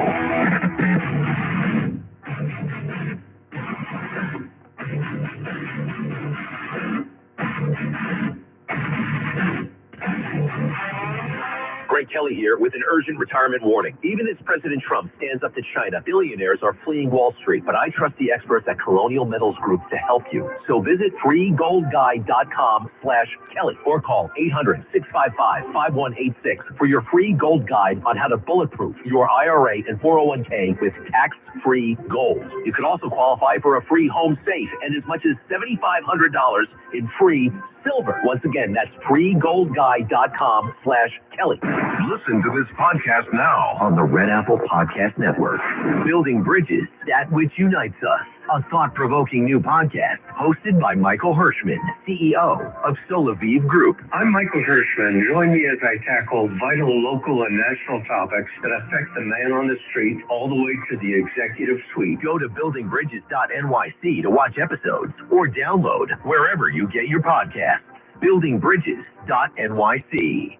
Donate now to toysfortots.org. Working year-round, delivering hope to children at Christmas time and beyond. In 2024, Toys for Tots provided over 30 million toys to nearly 13 million children in need. Hello, Day 2. I hope you're doing well, my friend. Hello, Doug. See, you're getting a copy of 770 there. I'm missing the scroll. Oh, you got the Air Spy. Cool. Yeah, I got the Air Spy HF Plus Discovery. I have the SDR. It's a great SDR. Her son were being followed by a man in a parking lot. As he approached their car, she I also have the SDR Play RSPDX.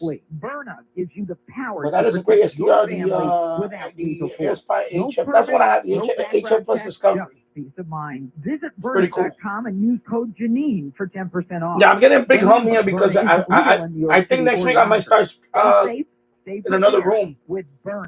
Maybe in the boiler room. I don't know. Maybe I'll go back to the boiler room. Or maybe I'll be upstairs on the second floor. Because I'm going to use the Grundig boom box next week. I'm probably going to do it upstairs. Okay. You know, you mentioned Stephen So on your feed. The tragedy of him, he was at a high But this one is very limited. This one doesn't have any tone control and all that stuff. No one knows, and it's just loud. I make a difference. Everything I did in my life, and what's my purpose now? Listen, retirement for everybody, it's not for everybody. But you know what? You did make a difference. I like Gavin, but that's my radio hero. Okay. No, last time we helped Mr. Jones shove up. Oh, you're gonna be watching WrestleMania? Cool. Yeah. Yeah, WrestleMania. That's right. I know you love wrestling. You're a big wrestling. I see a lot of your posts on Blue Sky. Download all of Red Apple Media's podcasts right now. I used to watch wrestling once in a while. On Saturday and Sunday.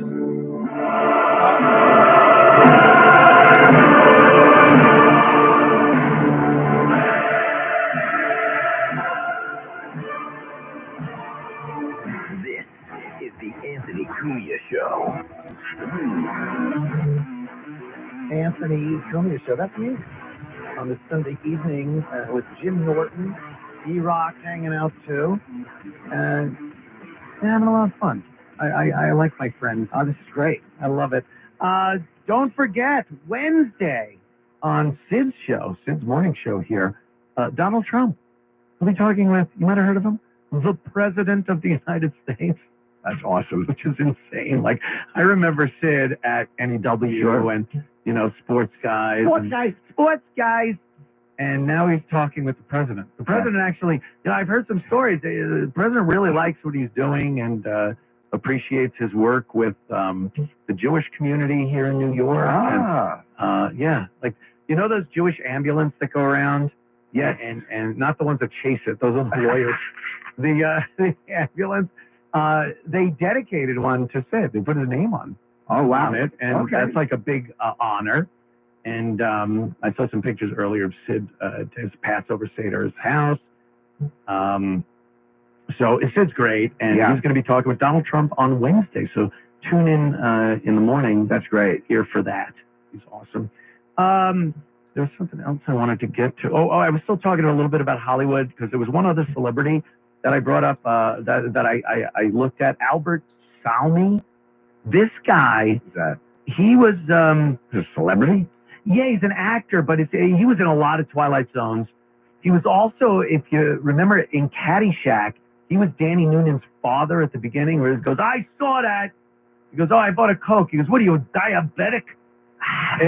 Yeah, he was an actor, but he's another one that decided that him and his wife didn't need to continue anymore.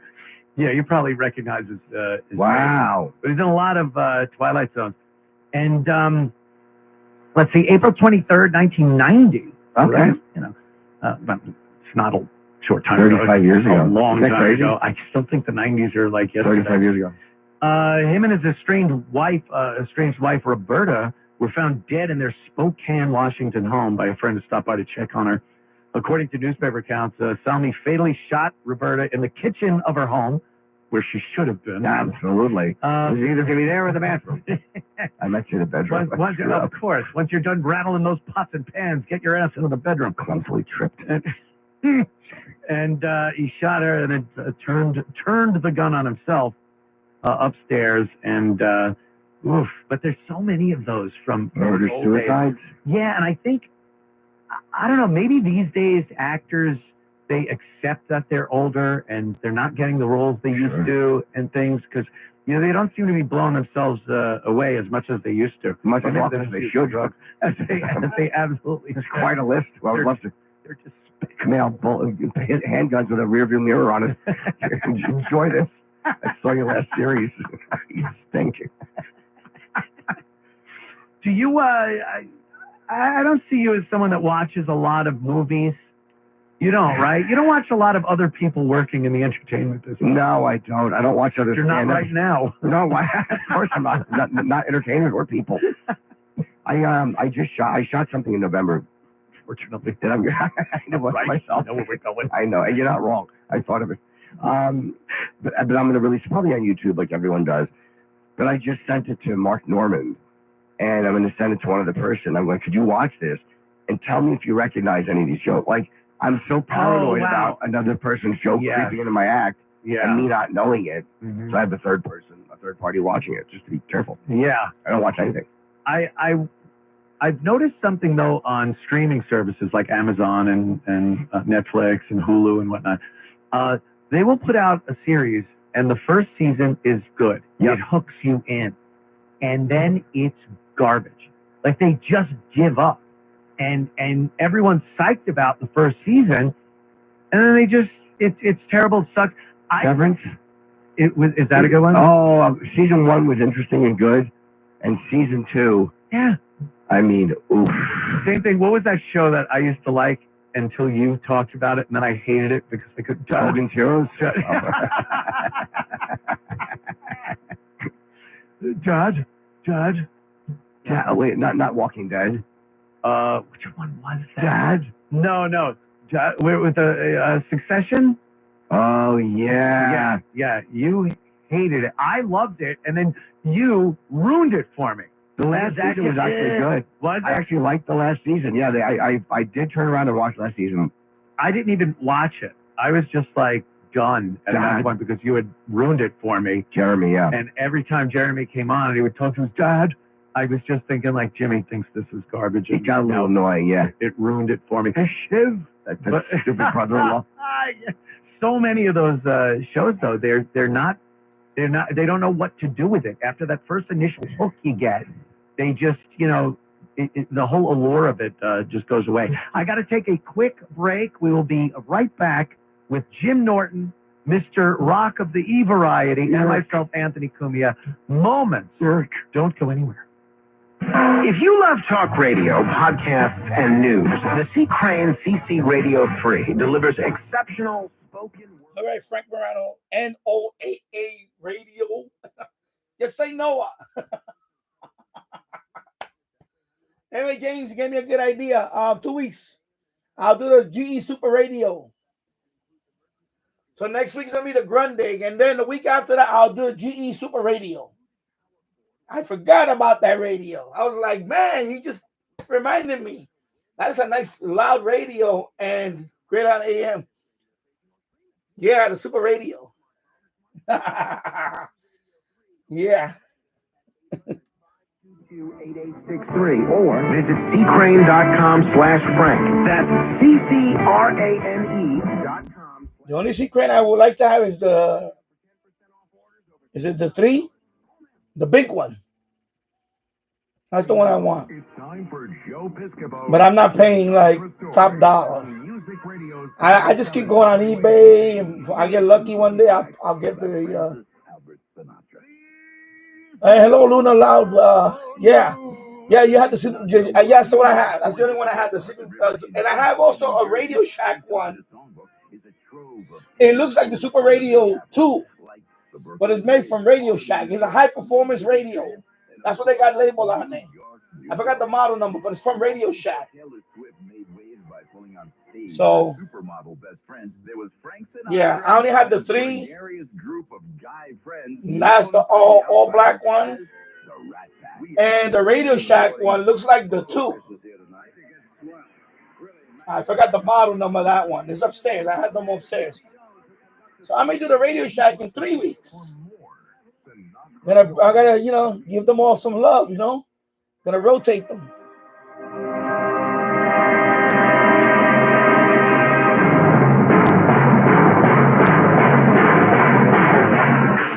It's the Anthony Cumia Show. They were doing what they were paid to do. Shot.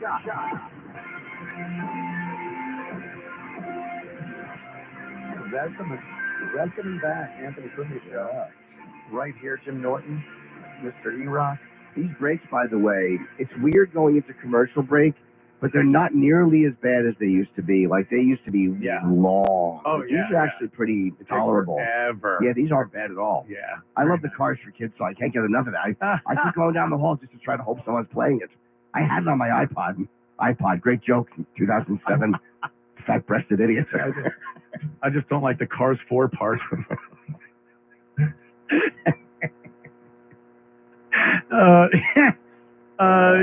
I was thinking the other day, like reminiscing about the old O&A show and some of the celebrities we had come in, and it's amazing. Like some of them were, you'd never expect to meet people like that. One of my favorite interviews was Ray Liotta. Oh, he was great. That was XM though. That was over at the old XM, that was right? At the old XM. Yeah. But like with everything, NEW, all those various iterations of the show. And you, of course, Ozzy, I know that was just a huge thing for you. The first time he came in, you were, I couldn't talk. You couldn't. I couldn't talk. I just sat there. Yeah. Gene Simmons was the first giant one for me at NEW. Yeah. And Ozzy was XM. Ozzy called in in the afternoon on his way to a helicopter. The helicopter. Yeah. His last show, the Sabbath's doing their last show. Me and Florentine are going over to England. Like last show, that's it. The Sabbath is doing one more show together, all of them. Ozzy's, he's got Parkinson's. I think Parkinson's. He's got something. Yeah, he's got something.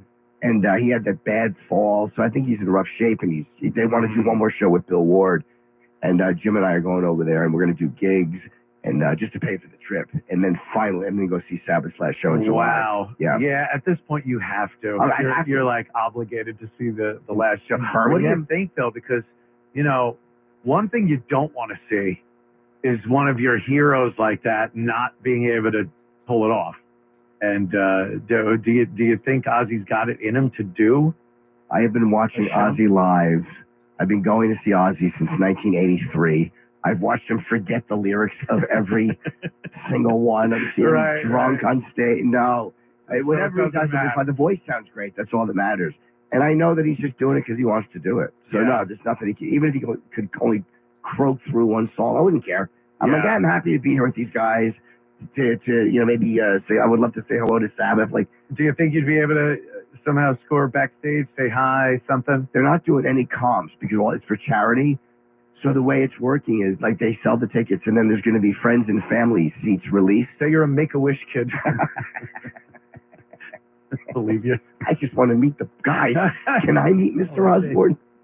So I keep bugging Sharon's office. Like, did they release the tickets yet? Oh. And he's like, we'll let you know. I'm beginning to annoy them. I said, Pain in the ass, Jim Norton.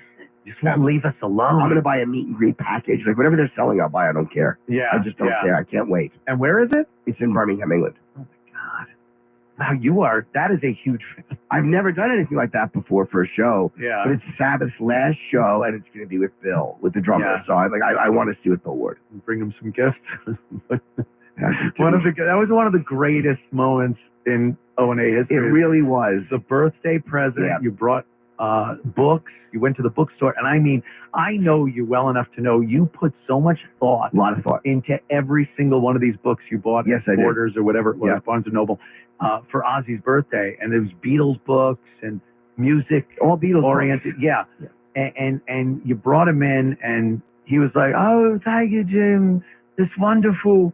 And he left and forgot the books. Yep, he didn't take them, and it was hilariously funny. It's the only way that should have worked. It worked the way it should have. And he sent Tony Dennis, who was his assistant at the time, back in, and we were like, "Oh, but he wanted Ozzy's cup.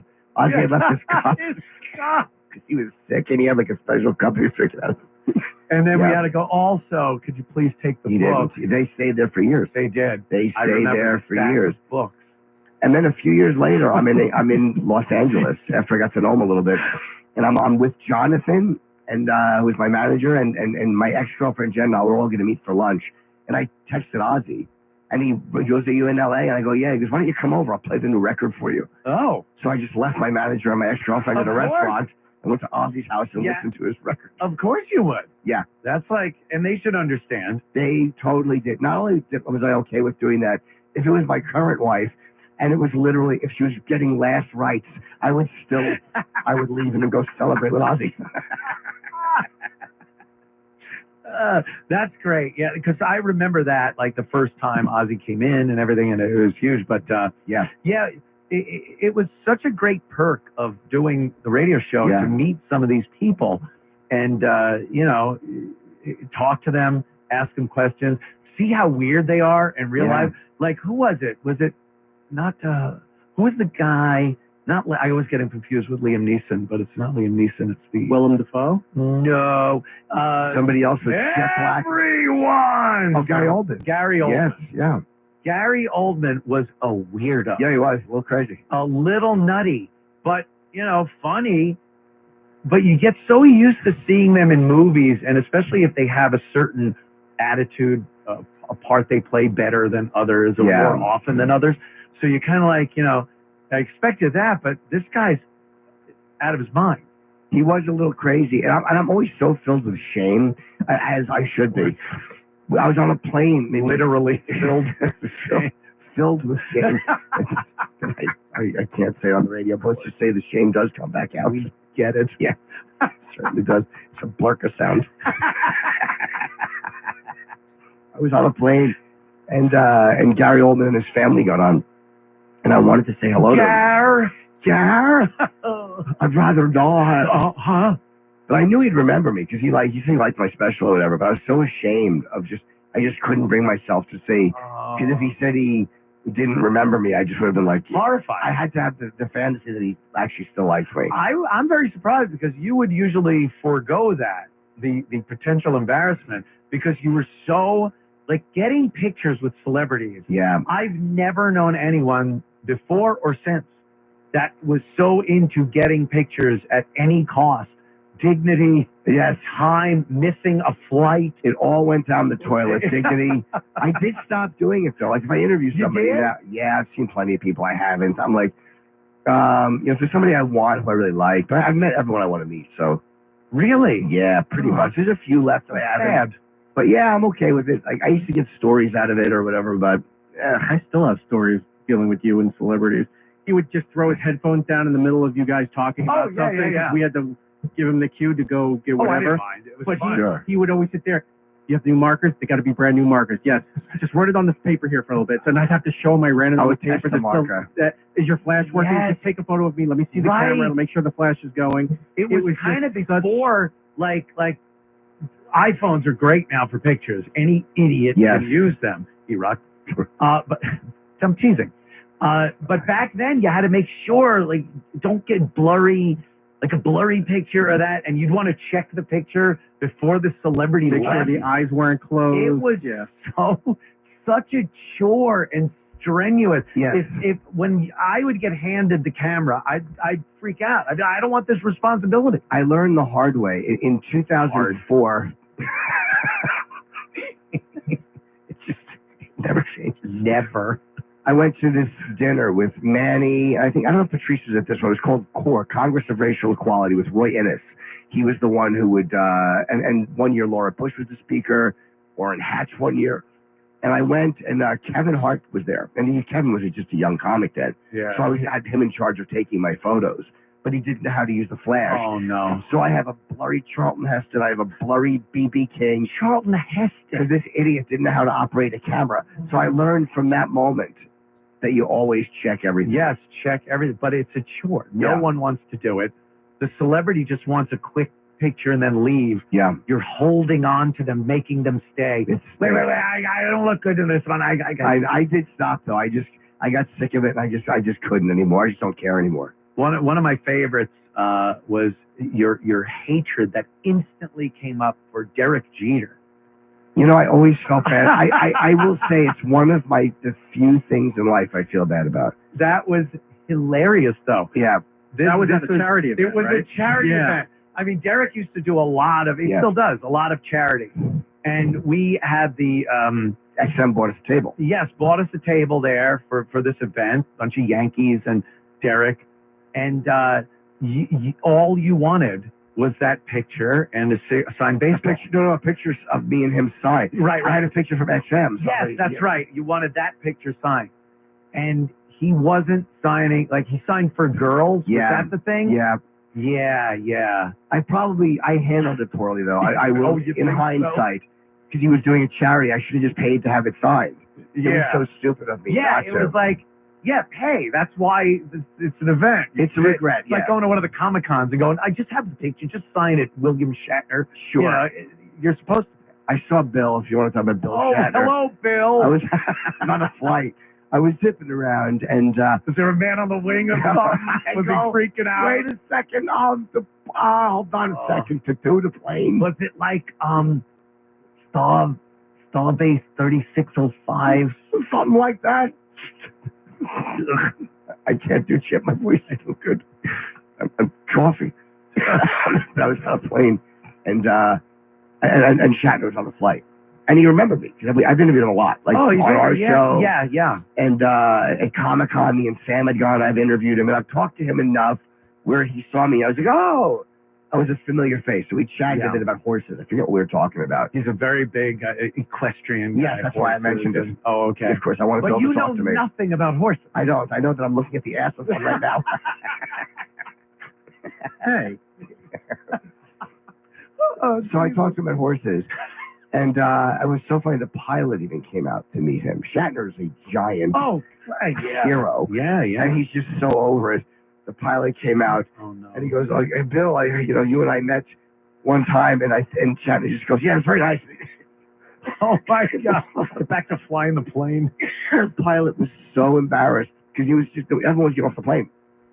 And he just went, oh, yeah, that was very nice. And he just walked around, like, without looking up at him. He's the pilot. At least give him, I felt so bad for the guy. Might have been what puts him over the edge to dip the thing down and kill everybody, including Shatner. Yeah, he worked for Malaysian Airlines. But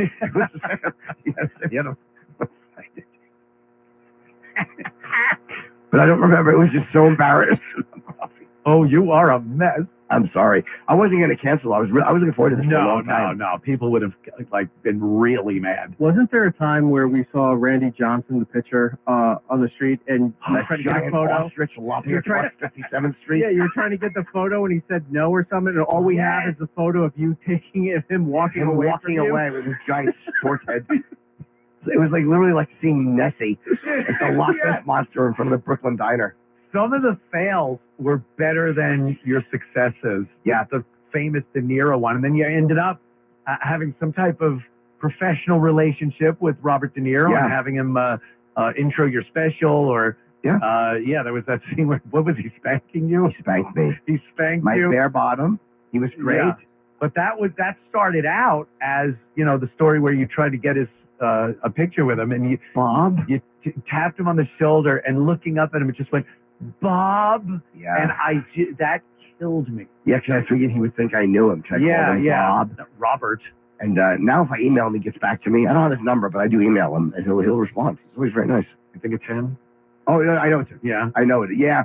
I've been on an email chain with him for something we were doing at one point, and it's definitely him. Oh, okay. Because, again, the responses I'm not going to doubt you. are usually brief, and he always starts off very official. He'll go, Mr. De Niro would like to thank you for your I can't think of a funny word. God, I suck under pressure. I was trying to think of inquisition, or what is it when you inquire about something? Inquisition. But I couldn't think of it. So, yeah, it's inquiry. That's an inquiry. God almighty. When these things turn on, the sense of humor disappears. A flop. But yeah, there were a few celebrities that were just really cool to meet. And do you remember when Rogan was in and Marion Barry was next door, and I went out and begged Marion. I was like, just come in for a minute. I got a hijack from Sway. And then, of course, he was over at Shade. What was that? Shade 45. Shade 45. Sway had him, and he came in, and Rogan asked him some uncomfortable questions about smoking crack, and he's kind of standing there in the. But how is it uncomfortable? It's like that's what you did. That's what you're known for. Not being an amazing mayor. You smoked crack. You were caught on video with a hooker. With a hooker smoking crack. So yeah. But even I've gotten crap from people over the course of the years that I wasn't aggressive enough with some guests that had things going on. But people don't understand. It's a fun. It's supposed to be a fun show. It's not like Crossfire. And I'm not that kind of guy. I get like cringy putting people in uncomfortable positions. Yeah. Even I had to laugh before I even said you knew where it was going. Always. Something about touching your toes and Velcro sneakers.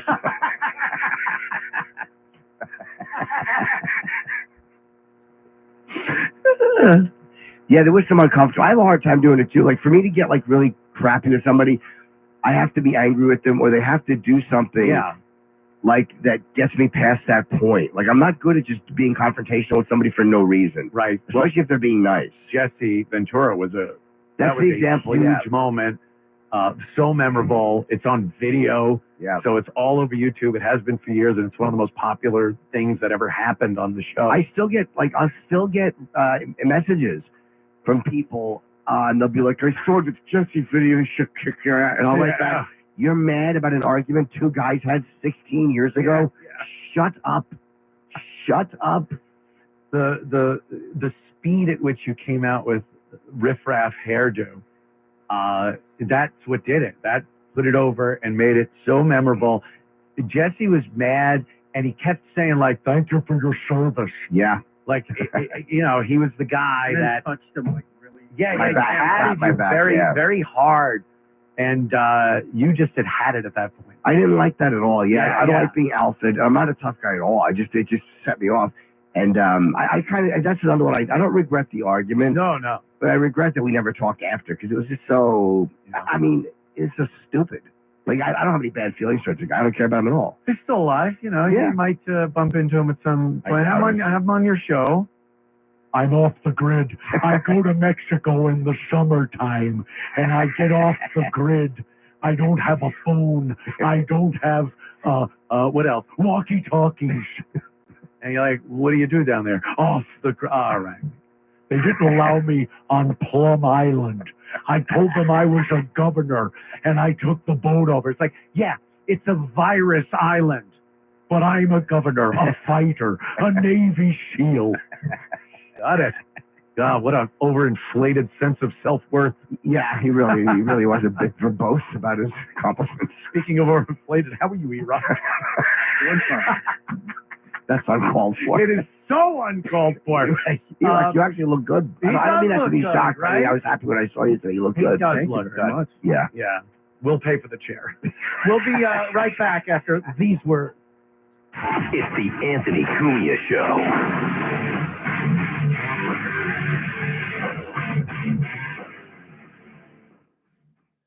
Hello, Ignatius Riley. Hello. This Danny sounds like a good fella. I know. Thank you. Have you guys heard of Gary? I don't know who's Gary. Gary who? I don't know. Let me see who else was in the chat. Yeah, you gotta slow down a little bit because I got Nightbot.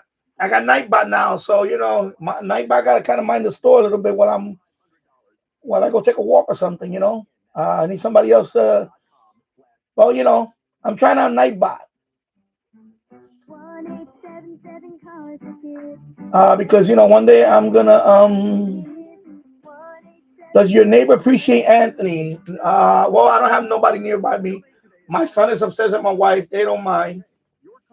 So it's not that loud. That outside can hear it.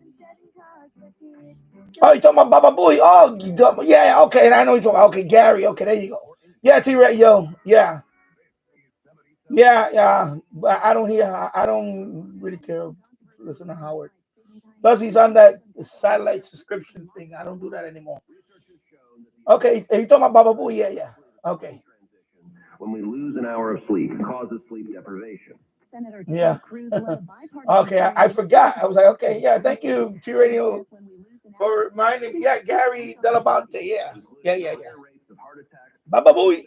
Car accidents immediately following the time change. Cruise points to some other negative impacts. Anyway, thank you for watching. 1 hour, 50 minutes. There is a spike in workplace injuries and fatal car crashes during the days after we shift our clock. Yeah, don't worry about it, James. You know, people can watch it and they like it. But lawmakers said different standards for different states could cause confusion. A bill dubbed the Sunshine Protection Act would make daylight saving time the year-round standard. Yeah, same here, too. I haven't heard Howard in years.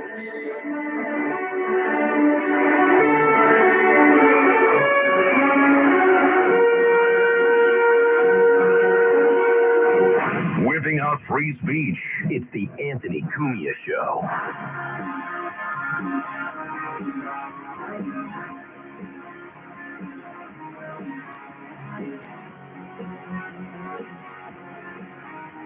Anthony Cumia Show.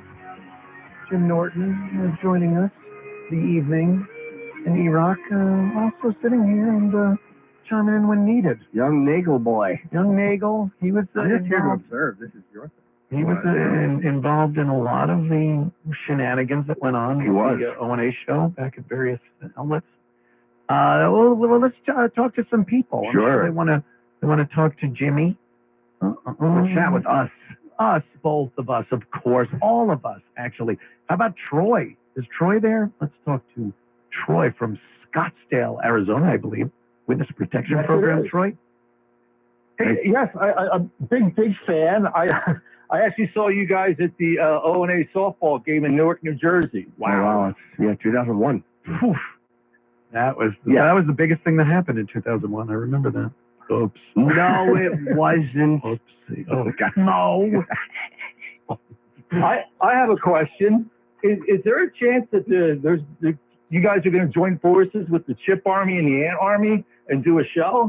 Oh, my God, I forgot Ant-Man. Ant-Man, yeah, I forgot about Ant-Man. Gavin bestowed that upon me, and I hate it. I love it. Ant-Man, yeah. This is the studio's called the Ant Hill. Oh, that's awesome. And it's like, pour some sugar on the Ant-Man. And I come into the break playing Pour Some Sugar on Me. That's how you get money, too. Ant-Man needs some sugar. Yeah, and then I send donations.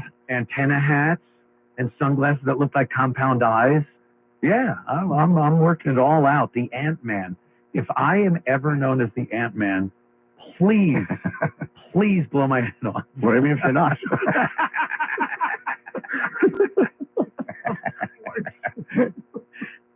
You never know, Troy. I mean, obviously, me and Jimmy have worked together whenever we can over the course of the years, and I've loved doing Chip. That was, so much fun. The live shows, I forgot, like we went out and did those live gigs in various cities, and it was so much fun. And Chip would write like a bunch of dialogue for everyone before. It was usually that's right. It was usually not quite as humorous as Chip had thought it would be. We had to read from Chip's script. Yeah, it was terrible. I forgot about it. They were unfortunately bad scripts. Yeah. Anything else? My favorite episode was the one where you were drinking wine. That could be any episode. Yeah, who was drinking wine? Anthony? Of course. Anthony was drinking wine. No, and he started singing Stumbling In. And then, like, as I guess he had been drinking earlier, maybe? I don't know, but you start slurring all the lyrics. It's hilarious. Oh, okay. I don't know what episode. Yeah. I don't know that. Yeah, I kind of pulled the throttle back on that a little bit. Yeah. We all have to. Sure. But thank you, Troy. Thanks you so a lot. much. Have fun out there in AZ, okay? Arizona. Bye-bye. Like some schnook.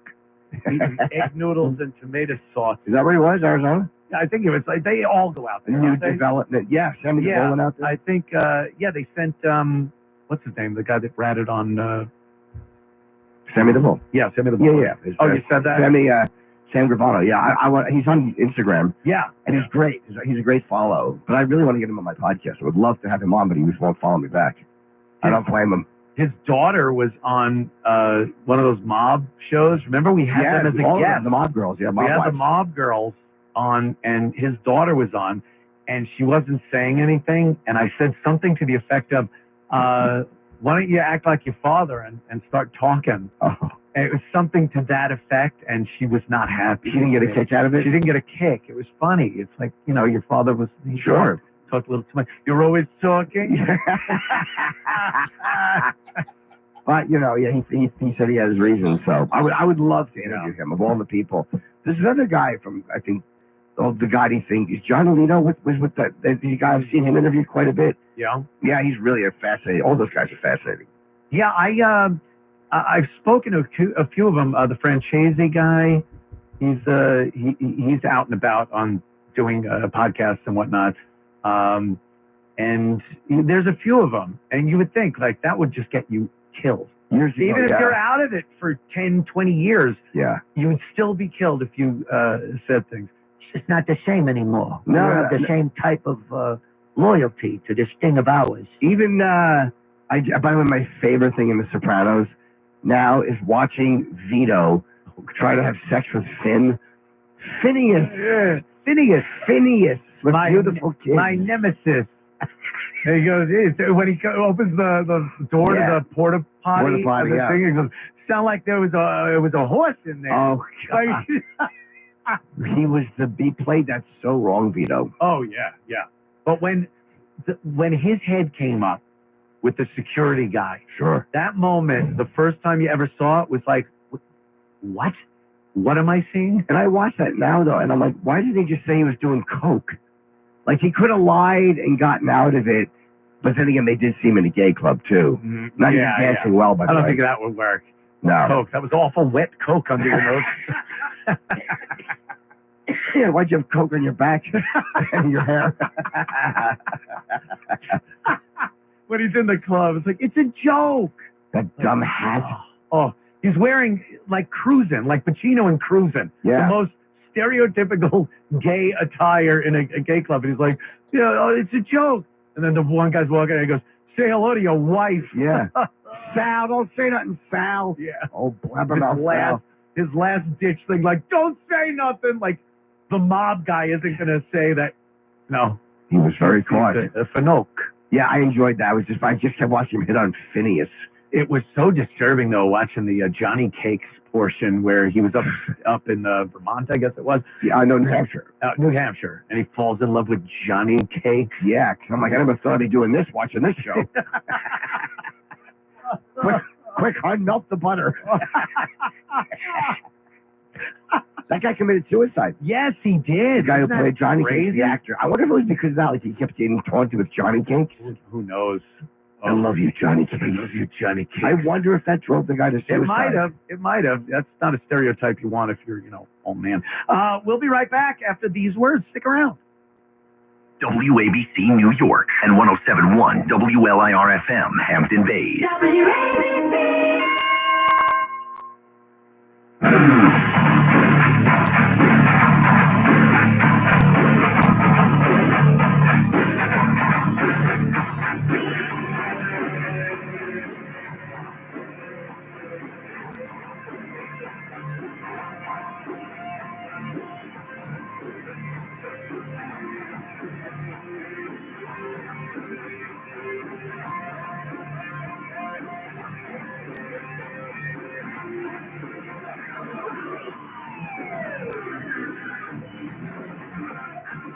whipping out free speech. It's the Anthony Cumia Show. 77 WABC.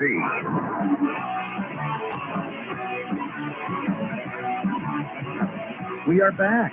Yeah. Anthony Cumia Show. Jim Norton here. E-Rock here. Reminiscing about the old days. Chit-chatting. So nice. Shitting and chatting.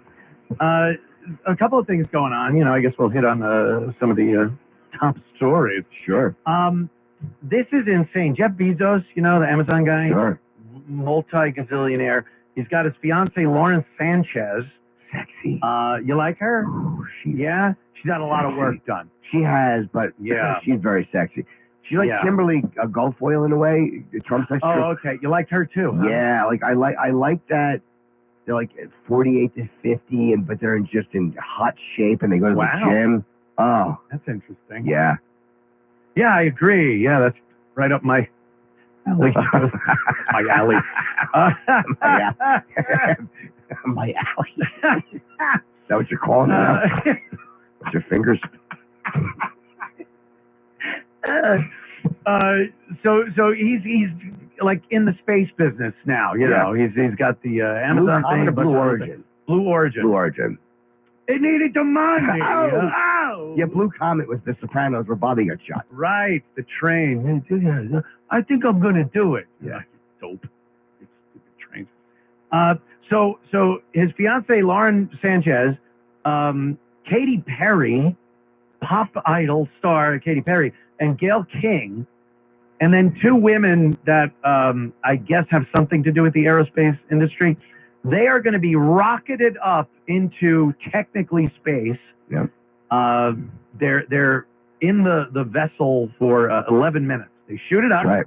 It kind of hangs out up, not in orbit, but above the atmosphere. Weightless. Yeah. And then it comes right back down again. And this is a terrible idea. I think what Jeff Bezos is doing is a carnival act. I think it's a ride. I think it's not like what Elon and SpaceX are doing. SpaceX is bringing people and materials to the space station. Sure. It puts things in orbit. It docks with the space station. Ooh, getting turned on there, Jim. It docks with the space station. And this just seems like a carnival ride. And I can only see it ending in tragedy. You wonder if there's going to be, like, this is what I have a couple questions about this. Would you do it? I don't know if I would do it. A part of me thinks Gayle King said she didn't want to do it. But then when someone goes, Oprah said to her, like, you'll regret it once they're back that you didn't do it. 11 minutes later. It's only 11 minutes. A lot can happen in 11 minutes. If you give me, there's certain things I can do 5 times in 11 minutes, including handing over the money. Without swallowing. Okay, I'm defenseless when I laugh. Here's what I think: it shoots you straight up, and then you float. Yeah. But there's no engine on it, so when you come back down, when that thing comes back down, is it like falling back down, or how are you? Yeah, it's just falling. The Earth grabs it back and wants it back. So you're basically just. What are the G-forces like? Are you plummeting? Well, you're not slowing down from, like, when a ship is in orbit, it's doing about 17,000 miles an hour. Yeah. So when it hits the atmosphere, it's got to slow down. So you're feeling a lot of G's. When you just shoot it up and it comes back down, you're not getting those speeds. So you're not getting a lot of G's. There's not as much heat on the heat shield because you're not coming through as fast as you would if you were in orbit. But if you were on a plane that just fell from that height, you'd be smashed up against the ceiling. Yeah, you probably would be. The G's would be I think terrible. you're strapped in. No, if it's just falling, I think it has more to do with acceleration than speed or deceleration. You're gonna feel it. But this just seems like, first of all, what a great way to off your fiance if you don't want to marry her. Sure. They would never be able to say, oh, he did something. Yeah. It's just, look, they took a risk. It's dangerous. And then Katy Perry, what is she thinking? I think they're stupid. I think they're just stupid women. Sorry. He's done it. Bezos himself did the first one. It was Shatner. Yeah. Shatner did one. Yeah, cried. He cried. Just of the blackness, the darkness that I saw. Believe me, I can relate. and then he gets down there. He's trying to tell the camera and the microphone that they put in front of his face what an amazing thing had just happened. He said that it was so amazing and scary to see how thin our atmosphere is and how fragile the planet is. You're looking around at blue skies, and then it's just blackness very quickly, and you see this thin atmosphere over the earth and realize, oh my God, we are here like because of insurmountable odds that this would work. Yeah, that it actually worked. And Shatner starts tearing up, and stupid Bezos comes over with a big bottle of champagne, woo, and just starts spraying it on Shatner as he's having this profound moment. Oh, Jeff. And it was so embarrassing. I felt so bad for Bill. And then even Bill had to know, like, okay, this is all right, woo, but he's having this profound life moment. And but I don't see women. Sorry if I'm sounding misogynistic. Well, they're not driving the ship. No. Oh, could you imagine? They don't even on SpaceX flights, they're not driving anything. It's very autonomous these days. Like Elon and Tesla and SpaceX is very good with autonomy. It does it by itself. They know how to. The ship itself knows how to dock. I still don't know if I trust that. And I know it's just from being so used to people doing everything. Yeah. When you watch Apollo 13, right? Yeah. You see what happened when you left over autonomy. It's great reference, 1971.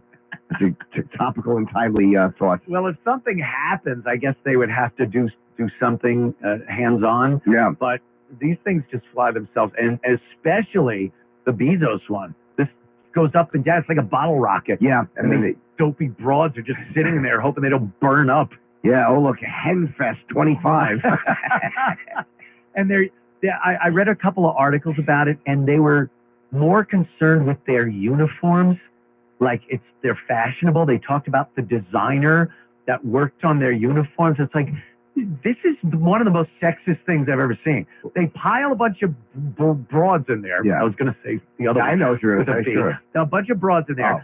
And then they launch them, and it's about their clothes. And they go, we're going to be glam up there. We're going to have makeup in space. And I think Katy Perry said, we're putting the ass in astronaut. And it's like, it's so sexist. There's only one S in that word. Yeah. You're putting an as in astronaut, you idiot. See how stupid they are? Can't even spell. But it's just like, you're not empowering women by talking about the fashionable space outfit and their makeup and how they're bringing glam to space. So this can only end with a horrific explosion or burning up in the atmosphere, perhaps. You have to hope the parachutes work. I mean, you're relying on the parachutes. That's it. Yeah. They don't splash down in this either. They land on solid ground. Oh, do they? Yeah, at the last minute, some rocket motors on it do fire and really slows it down. Wait, even for Bezos? I thought Bezos was all parachutes. No, it has a quick blast of a rocket once it. So wait, you fall until you're almost on the Earth? Well, with parachutes. Oh, yeah, it has parachutes, but it also black because it's on ground. The Russians did it like that the whole time, but they're Russian. They're nuts. They fight bears and lions. Did you hear they had audio? It sounded like it was a Russian woman in space. They said she was like, I'm burning up. Like it was getting hotter in here. Yeah. And they said she might have been a cosmonaut who was like killed in space. Yeah. Like the 60s or the 50s. Care back then. No. Like, first woman in space. This is going to be very good. And she's screaming as she's burning, coming through the atmosphere. We've always taken losses in the space program very hard. Yeah, we take them very hard. The astronaut, it's like, because they're just gone. You don't get anything. They're there. They're heroes. You see them waving like the Challenger and thing, and then they're just gone. I don't know. I don't know if we would feel as bad if Katy Perry and what's her name? Lauren Sanchez and Gail King. And the other and a couple other. I think we'd be like, yeah, they kind of, you put yourself in this situation. You just sit on a bottle rocket and launch yourself up. It's a carnival ride. I don't see it as much science as I do SpaceX. I don't know if I would do it. But I might let myself do it just to experience it and know I'd be terrified. Yeah. But like I would regret it like I'm looking at the clock. Yeah. And by 10:21, I'd regret it. Like it would be down already. It'd be safe. It's such a short flight. That's always, always the way. If you were ever so scared that you'd walk off a flight like an airplane, and you just didn't have a good feeling about that, and then it lands, you'd be like, I'm an idiot. If it crashed, you'd be like, I'm amazing. It wouldn't crash though, but it wouldn't, right? No, it would land. Right. Yeah. Which, by the way, is another thing I wanted to address. I have no idea. Okay. Keep going. Just keep going. I got this. It's the third hour. I'm so focused on the time and the breaks and it. Sure. Then we do the third hour. We can just more relaxation. Yeah. You're not a good flyer. No, I don't. I've gotten worse too. It sucks. Worse. I was good for a long time. Then the pandemic happened. I kind of reset to zero again. Oh, okay. So I'm okay. But I sit by the window. I look at the wings. I look at the weather before I go. Yeah, the window's a much safer place. No, I just like to be able to see the wings. You're an idiot. They don't snap off. No, I just like to see it's not moving that much. Why am I so nervous? Yeah. I guess the more you fly too, the more you think like, well, that's one more chance. One more I could have, yeah. Yeah. So the odds. But what do you think about the? It's not really a current spate of crashes or anything, but there's been a couple of things, and people have blamed various things like DEI and maybe unqualified people in the flight deck. Well, I mean, like the helicopter that just crashed, they think was that. They call it Jesus bolt. They think it might be that one bolt where if it comes off. Yeah. But that pilot was a Navy SEAL. Like he was like. But he wasn't a flyer. Oh. And then I heard he was a service guy for the Navy SEAL. Oh, okay. And then he got done with his military service and went into like he was a security guard for a personal guard, like big dummy. Look at me. I'm not a loss. It's so fun. I'm at a loss. Club Soda Kenny. To watch a man get older and watch his faculties go. Yeah. Club Soda Kenny. It's like watching Uncle June. Season 6. I did that. Yeah. Club Soda Kenny. Yeah. So he was kind of that guy. He did personal security. And then his wife said he wanted to start flying. Oh. So he wasn't a pilot in the military. And I'm not blaming him. I mean, they think it seems could be the Jesus bolt, which they call it that because they say if it fails, you're going to see Jesus. It's also because the reason I don't think it was the pilot's fault is because there's very little a pilot can do. When you see the helicopter falling, and if you see video, you can see the thing still spinning in the air. Yeah. That just came off. But there's also a theory that he had mishandled the controls. He was ham-handed on the controls, and that the rotor, he smacked the tail boom and broke it off even before then the rotor came off. Can that happen? Oh, yeah. Oh, man. You think they would make it so that couldn't possibly happen no matter what you do? But if you really push forward and then pull back on the control stick, the rotors are flexible, and it can go back and bend into the boom, the tail boom, and it cuts it off, and you're done. Oh, wow. That's what I hate about a helicopter. I'm not a big helicopter guy. I've never been in one, and they have flights to JFK. Yeah. And I thought of it, like, just to save the time and the traffic. But I want to do a helicopter ride once, but it kind of scares me. Yeah. Like planes, as long as you can get your speed up, it doesn't matter. You can have no motors and a good pilot, like Sully. Sure. You land in the river. A helicopter, if it fails, you're done. Yeah, and there have been a lot of little accidents this year. But I look at it like the more there are, the less likely it is more will happen. Unless it was because they're putting on qualified people. That could be it as mechanics, ground crews. You know what I'm seeing a lot? That people just kind of go, planes bumping into each other at the gate or at the tarmac. Yeah. And that's because your ground crew was supposed to, they got their little flashlights and they're guiding the planes in. They're not paying attention, or they're not trained right, or they're stupid, but they got the job because of diversity, equity, and inclusion. So the one, it was Delta airline plane, one I fly all the time, one of these CJ 900s. Yeah. CRJ? Is that CRJ 900 from Greenville up to LaGuardia. I hate those Canadian regional jets.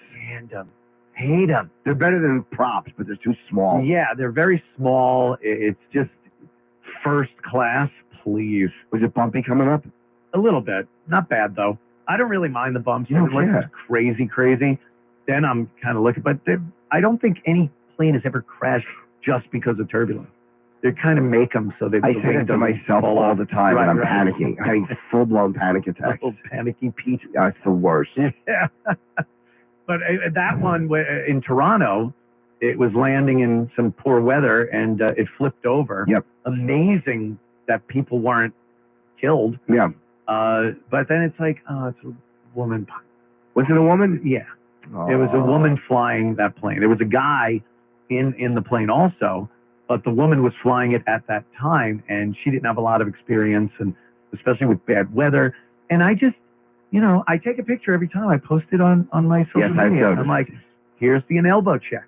I want an elbow with maybe a few, freckles, liver spots, some gray arm hair. Sully. Who wouldn't want Sully as his pilot every single time Mother he flies?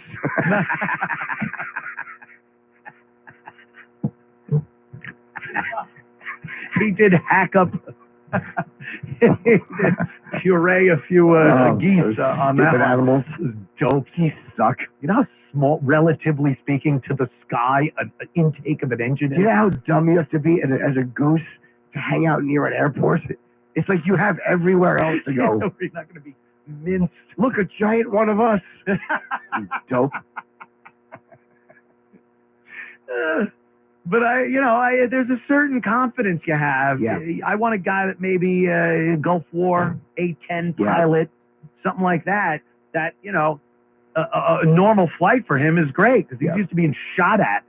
So how bad is some turbulence or what have you? Right.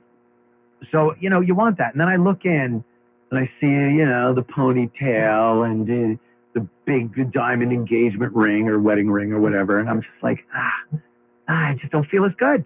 You don't feel as safe. As safe. Because, look, we all, whenever we get on a plane, you always think, like, you do you have a ritual? Do you pat the side of the plane door? Or I do. I spank it on the... I do right on the tail fin. Oh, man. You're safe, girl. And then there's an engine in the back. I'll put my fingers in it. I'm under the pilot's nose.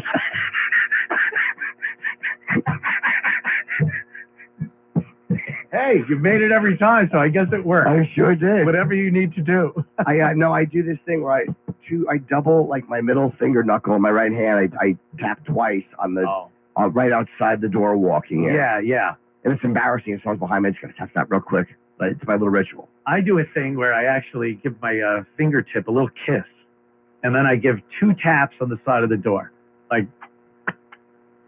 kiss your fingers and tap. Why? And then I tap on the plane because I'm kind of giving the plane like, hey baby, get us through this. That's not the plane doesn't need that. Oh, then I stick my tongue in a pedo tube. And I French kiss it. That's the worst ritual I've ever heard. Is it bad? Tapping the door is one thing, but kissing your hand and then... It's like, it's like when people kiss the ground when they get out of a plane. You're a plane molester. I'm blessed here. How many planes have gotten herpes? Yeah, I do that. But now, because I want to take a picture, so now I got my camera in one hand, I'm pulling my luggage, and I'm trying to do the kiss tap while I take a picture. So it's getting a little crazy. Too much. I have to do the kiss tap. I got to do it. It's my ritual. Yeah, we all have a little something. Do you do anything? No, I think I do. No, you don't care. No, I really don't care. I fall asleep as soon as the plane's about to take off, and then I wake up. As David Tell used to call it, time travel. Yeah, time travel. That's great. You don't sleep, though, right? Not even if it's a 15-hour flight and I have a king bed. You used to have a special pillow you brought with you, right? Oh, that's right. Yeah, but I bite it now. No, I don't. That was a bit much. Yeah, I don't do that thing anymore. with the neck thing. And I have that still. You have the neck thing? Yeah, but I had to get a new one. I was on a United flight, and somebody had puked on the floor. And I didn't know it, but I take my little thing and I put it on the ground. No. And I could smell, my whole seat area smelled like puke. And I looked down and realized there was puke there. There wasn't any puke there, but they had just cleaned it up. So I had put my stuff down, and it all ruined and smelled like vomit. Ah, that's disgusting. Yeah, it was gross. I was very unhappy. Yeah, that happened recently where someone projectile vomited on a woman and her baby, and all on the side of the plane. Like, this guy unleashed, and it was disgusting. She had the baby, and she didn't seem that upset about it. I think when you have kids, you kind of don't get grossed out by puke and things. I guess. But she and what they did was they pulled back to the terminal, and a cleaning crew. They didn't even deplane. A cleaning crew came in and just kind of mopped it up, but she was wet with this guy's vomit and had to fly the whole flight sitting in wet vomit clothes. What was wrong with him? Was he just sick, or he had? Yeah, he was walking to the bathroom when they were taxiing, and the stewardess, of course, was like, "Take your seat, sir. You're not allowed." Run an active taxiway. And then the woman said he just looked very puzzled. He kind of was wobbling a little, and then just blah, all over her and her baby. How do you not aim for the floor? I've never puked that suddenly that I don't realize I'm aiming at someone. Yeah, especially if you're on your way to the bathroom. Who cares what the stewardess says? Keep going. Go to the bathroom. Vomit in there, and then tell her, "Look, I'm sorry. I had to throw up." Puke. Yeah. You ever get sick on a plane? No. Wait, maybe once years ago, but I take Dramamine, so I'm usually okay in bad weather. You're some of the stories that you and Florentine with passing gas on the plane and completely disgusting everyone around you. Do you know, it's funny you say that, because I came here tonight, and unfortunately the little gal at home gave me cheese yesterday. Oh, and, is that lactose, react a little bad? And all day today it was my whole house. I'm intolerant, but not for lactose. You're melanin intolerant. I have been gassing all day, and for some reason, unfortunately, it is not hitting me now. I was hoping to really sync up the studio. Geez, that would be. I wanted so much.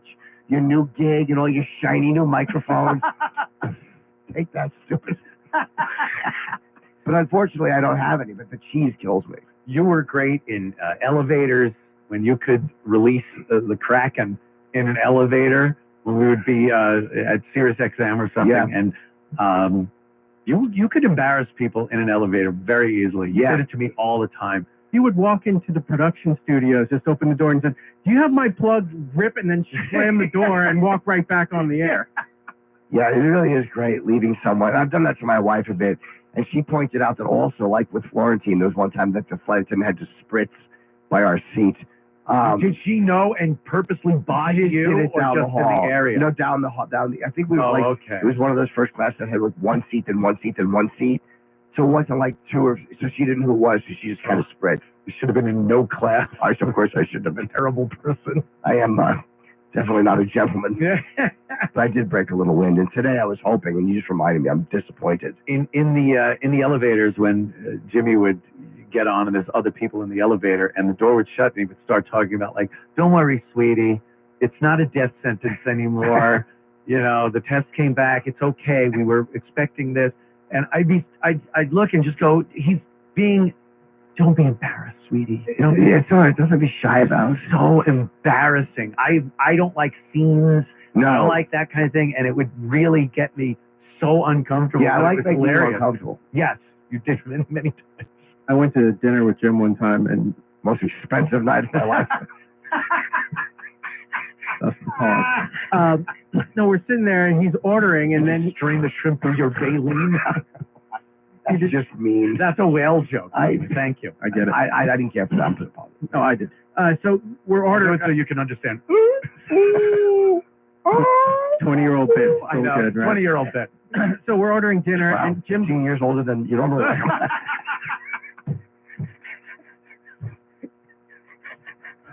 We're at the restaurant. Yeah. Jim starts to order, and then he decides to order for me. Puts his hand on my head, and he goes, "And she'll have," and like it was a 1950s sitcom thing. He starts ordering my meal for me and just keeps saying, "Oh, she doesn't like this, but she'll take that. And can we get this on the side too, and maybe some for the table?" And then they go off. So I didn't order, and then he just pulls his hand back like nothing ever happened. She'll have the linguine and white clam sauce and a Coke with no ice. God, yeah, You were very good for doing that. It was hard. It was impossible to get you back for that. You would just play right. You can never show it if you're humiliated. No.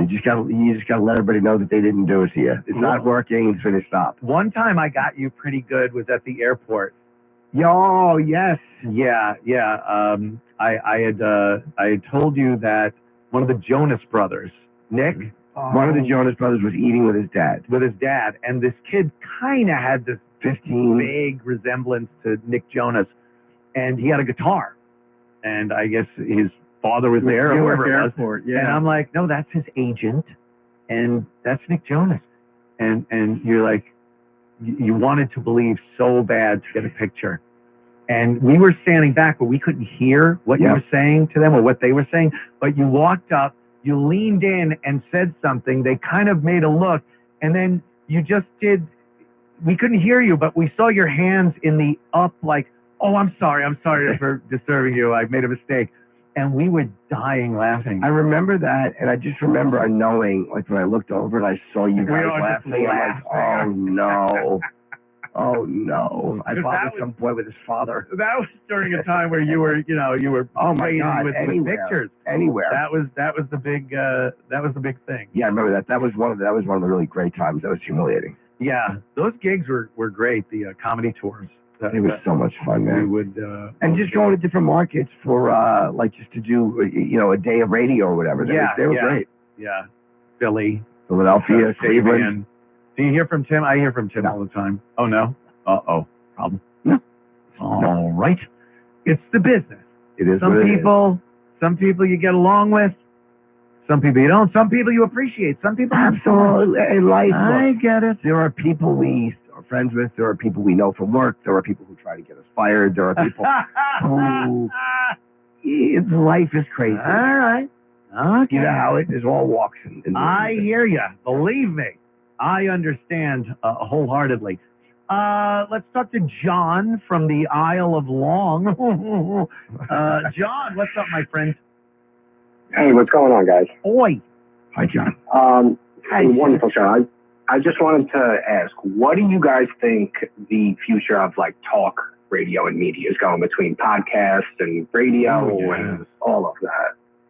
It's as far as I'm concerned, I think, like I was saying, the only commodity left is talk. It's something you can't just whip up. Yeah. You know, if I like 80s music, I could go to satellite radio 80s on 8, or I could go to Spotify or Apple radio and get exactly what I want without the pesky DJ chiming in between my Kaja Gugu songs. Hitting the post and wrecking the beginning of the song. Right. Yapping over it. Yeah. But talk radio, that's still something that people want. They'll listen to it. There's an audience for it. So I don't know. I think that's something that, the death knell for radio has been going on for years. Television, talkies. Yeah. The talkies. But, if you got people on there that know what they're doing, I don't know why they hired me, but, people, they'll listen. They kind of want that. Yeah, because you can't just whip up a playlist of your favorite talk. No. Do you guys think podcasts that get played out eventually? People are definitely going to get sick of it because there's so many of them. There's always going to be ones that last. Yeah. No, they'll be around for a long time until the next technology comes along. But why wouldn't they? Radio's been here forever. I think podcasting, though, is almost like comedy was in the 80s, where everyone was doing Jerry. Yeah. Did you ever notice? And there were 5 comedy shows on every weekend. Evening at the Improv and all those things. Comedy on the Road with John Viner. Yeah. And then after a while, the people that weren't that good kind of fell to the wayside, and the good people continued. But there's, you walk in a comedy club and sometimes you see those headshots and you're like, what happened to that guy? Dude, I go into clubs, like clubs that have been around for a long time, and I look at those headshots and I'm like, what happened to, I don't know who any of these people are. Yeah. But they all had the same dream I had. They think of that when they look at your picture.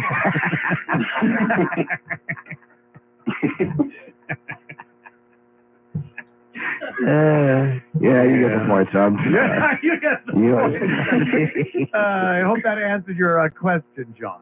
Awesome. Thank you, guys. Jimmy, your podcast is awesome, too. Thank you, John. Thanks, bud. Yes, Jim Norton's podcast. Jim Norton Can't Save You. I love it. Yeah, I love doing it. He cannot save you. And it's a lot of fun. I wanted to call it, people love the song at the end of it that I close with. Uh-huh. And I wanted to call the show Good Luck Stupid because it's such a great name. But it kind of fits, too. Like, you got problems, good luck, stupid. But Mike, the producer, he's like, yeah, but it might be harder to get certain guests if they don't know. Like I'm like, oh, yeah. And at the end, I just play. It's a very short, like AI-generated song. Everybody asked me about the song at the end of it. They're all like, who's that singing, and where'd you get that? Wow. AI. It's like 10 seconds. Did you come up with the lyrics, for the AI? Yeah, I did on my phone. You did? There's actually an opening song, which we don't play on the video, and which is AI. And then there's a closing song, but it's a 10-second song, and that's the whole thing. Yeah. On AI. I tried to hire a girl to actually sing it, and she was like one of these people you find on a website. She's like, this is OnlyFans, you idiot. Like, oh, sorry. So you're talking to a giant microphone. Why'd the microphone spit on the lady?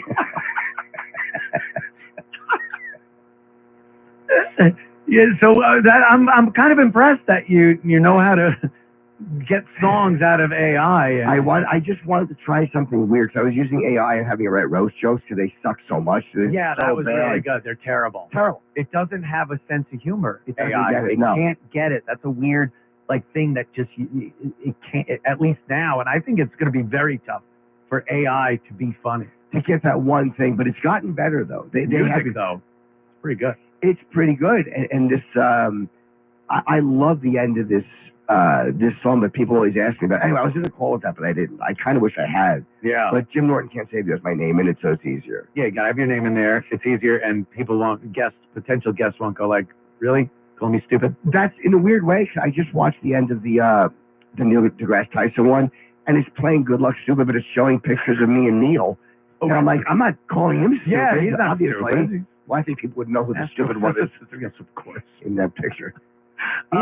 We'll take a quick break. Yes. And then we will return. And make love. Yes, and make love with the airplane. I love kissing my hand and patting. God, that's going to annoy me all week. I'm going to do it tomorrow. Yeah. I'm going to do it tomorrow. Good luck. Fly, baby, fly. Oh. I will be right back. 77 WABC, the crown jewel of talk radio. Heard worldwide in 173 countries. About 26 minutes left in the live stream.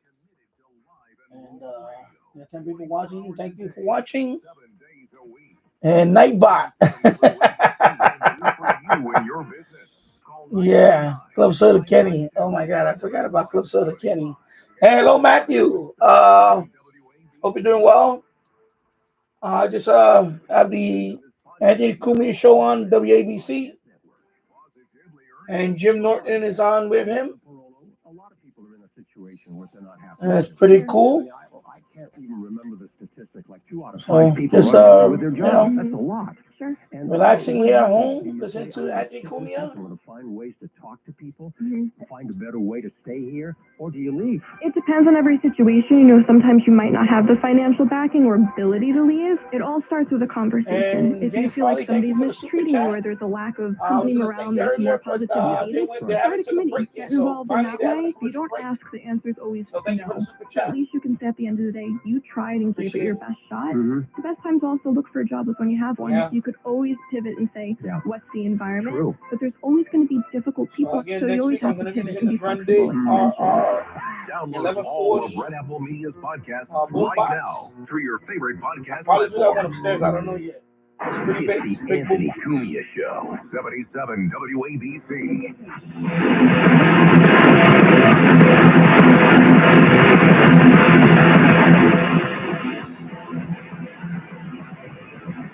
This is like devil's music. Yeah, I took the devil's lettuce one time. Anthony Cumia Show, of course. Did I tell you, Ann, sorry to interrupt you. Yes, sir. Before I forget, one thing I like about regular radio that I miss is these, like, coming back with music. I actually always like that. I always enjoyed that. Rejoiners, yeah. Yes, it is. It kind of pumps you back. I just enjoy it. I hear Metallica in the back. Yeah, Metallica. Rosie O'Donnell. I have a quick clip of Rosie. She's nuts.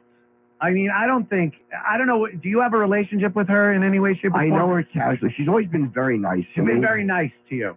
And believe me, when I saw this and I heard the sound and everything, and I talk about her, I was wondering, like, okay, I'm gonna have Jimmy on. I don't want to rock the boat with any of Jimmy's relationships. But no, it's all right. She's in Ireland now, for God's sake. I don't know her well. The last time I saw her was a few years ago at a UFC event. I said hi to her. Or was she fighting? I'm just glad you didn't do something else with those letters.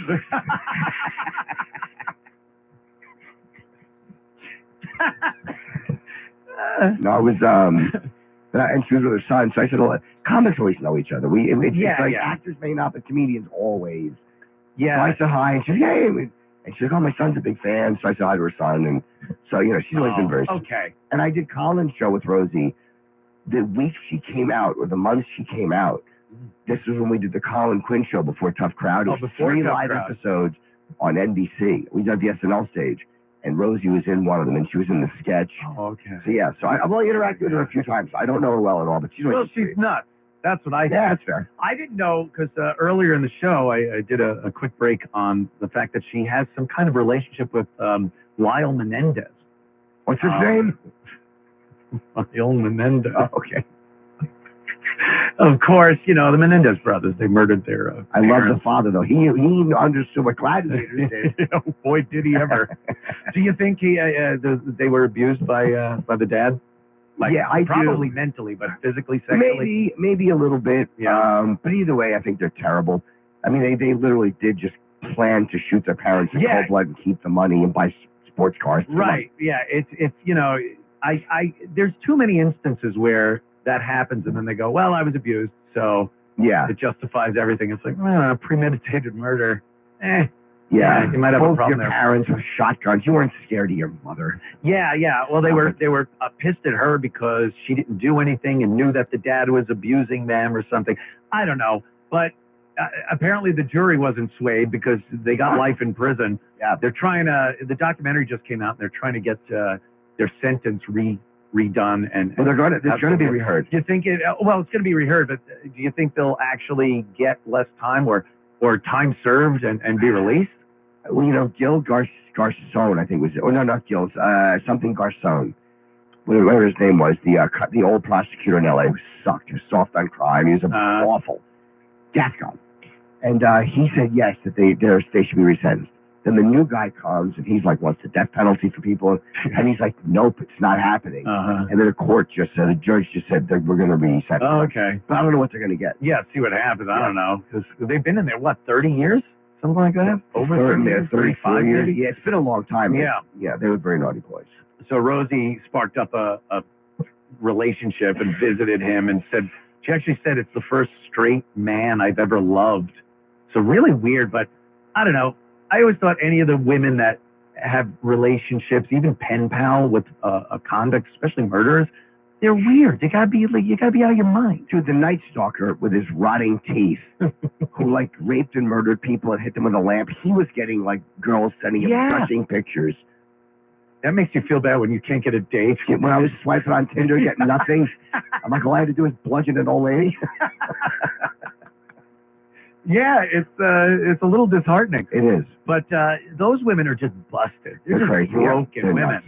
And I think Rosie falls into that category. She seems like a very miserable person. But is it a love thing with him, or is it just that I love this guy? It's not like a sexual or relationship No, thing. I can't imagine that. Yeah. But even so, it's just weird getting this close relationship with somebody in prison for murder. Yeah.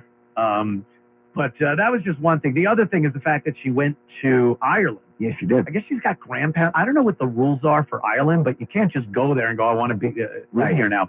But she has grandparents that are from Ireland. And I guess if you can trace your heritage back not too far to genuine Irish people, you're allowed some type of citizenship. Oh, really? Yeah, so she's trying to get that done.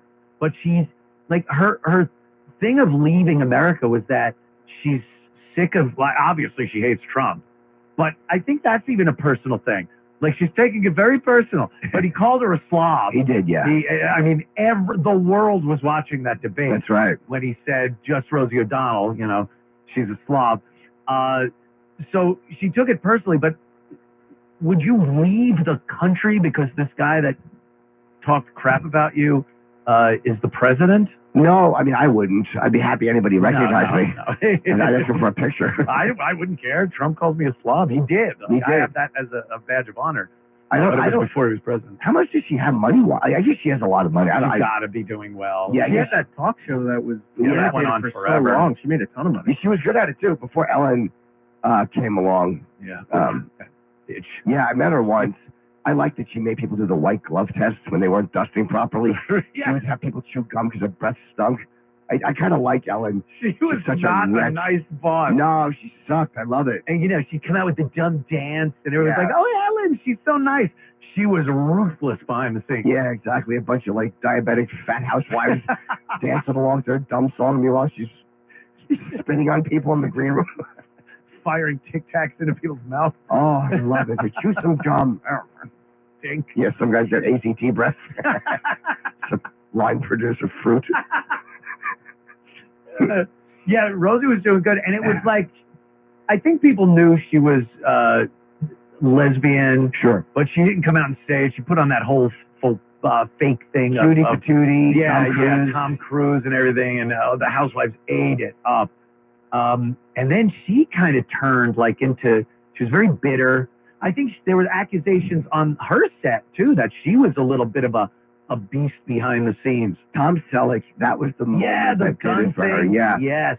People get so caught up in a real life argument with someone, and it was just a weird tone for what she does.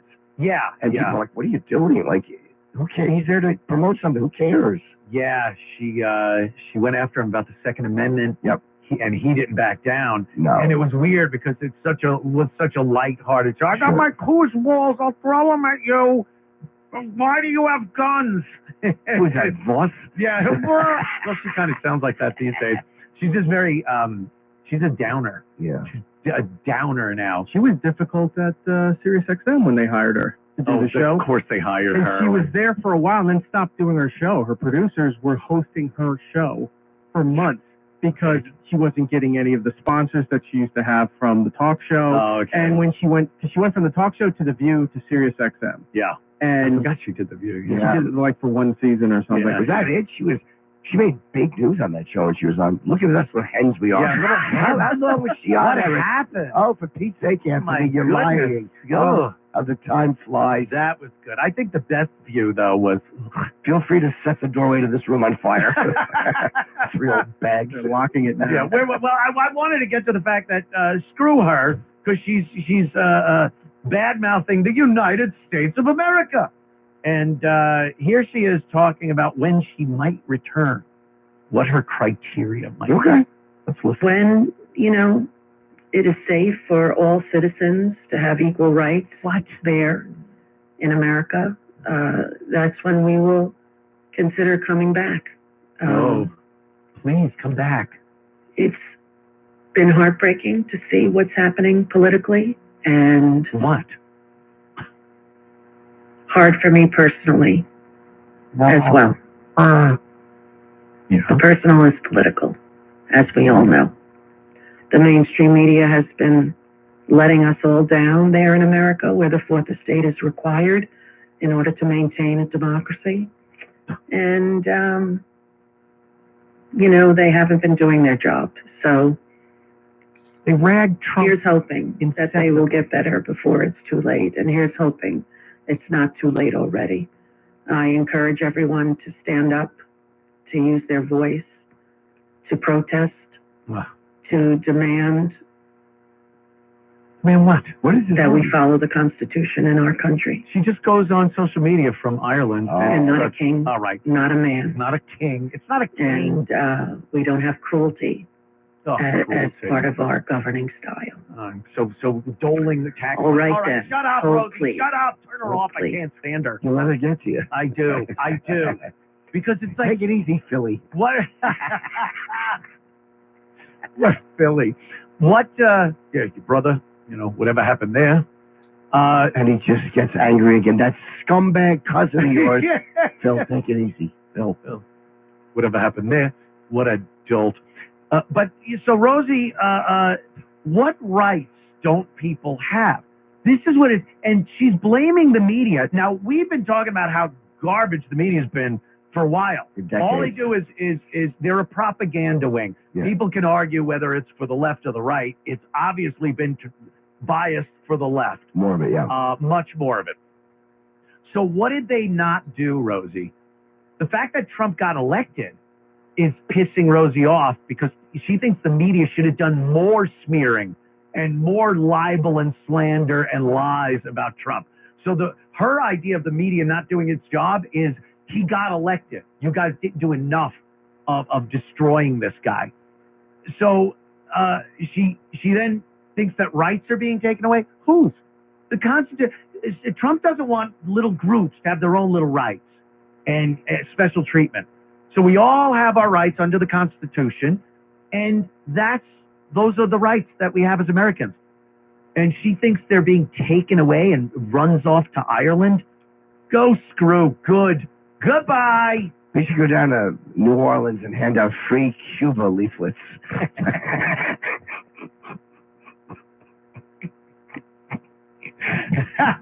Okay. I get it. I get so incensed. Lee Harvey Oswald. Lee Harvey Oswald, of course. Of course. I watched JFK.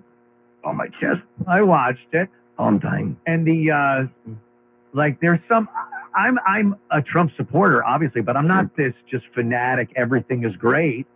I think the whole thing with the Epstein thing, when they supposedly were going to release the list of the Epstein, it's nothing. And then the JFK files, what was that?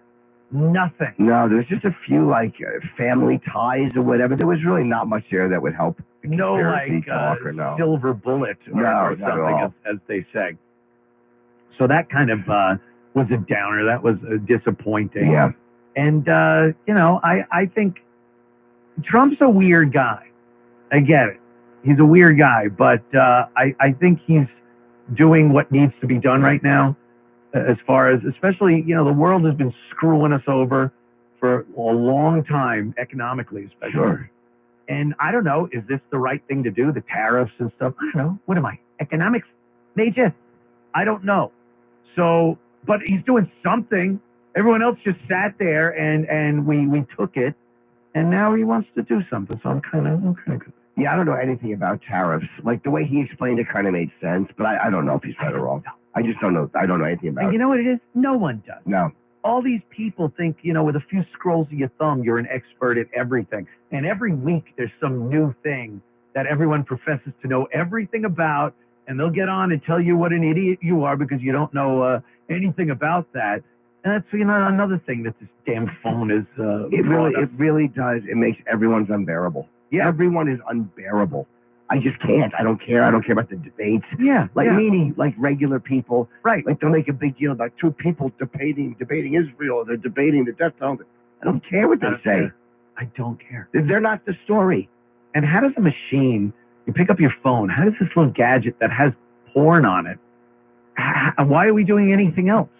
Why are we doing anything else? Why would you be so interested in economics or anything when you could just see horrible sex acts? Well, some of us are using it for that, Anthony. Some of us, while being in Lakewood, New Jersey last week for a gig, realized late in the evening that a little lubricant was required and got in the car and drove 1 hour each way to an adult bookstore that was open to buy a little bit of lubricant. I thought you were going to buy a book. No, not at all. No. Oh, that's wow. And you had to go that an hour each way. It was from Lakewood, New Jersey to right by Philly in Jersey.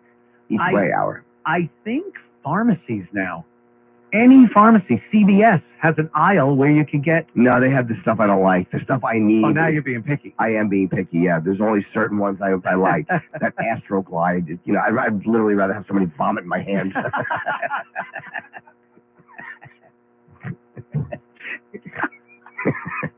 That seems like a weird thing to be saying, especially if you're in a pinch there and, you got to drive an hour. It would be like, whatever. Because once you're done, I know, but you're just going to feel like the piece of garbage you are. Dude, it's even worse because then you have to take the towel and you can still feel it on you when you're trying to doze off.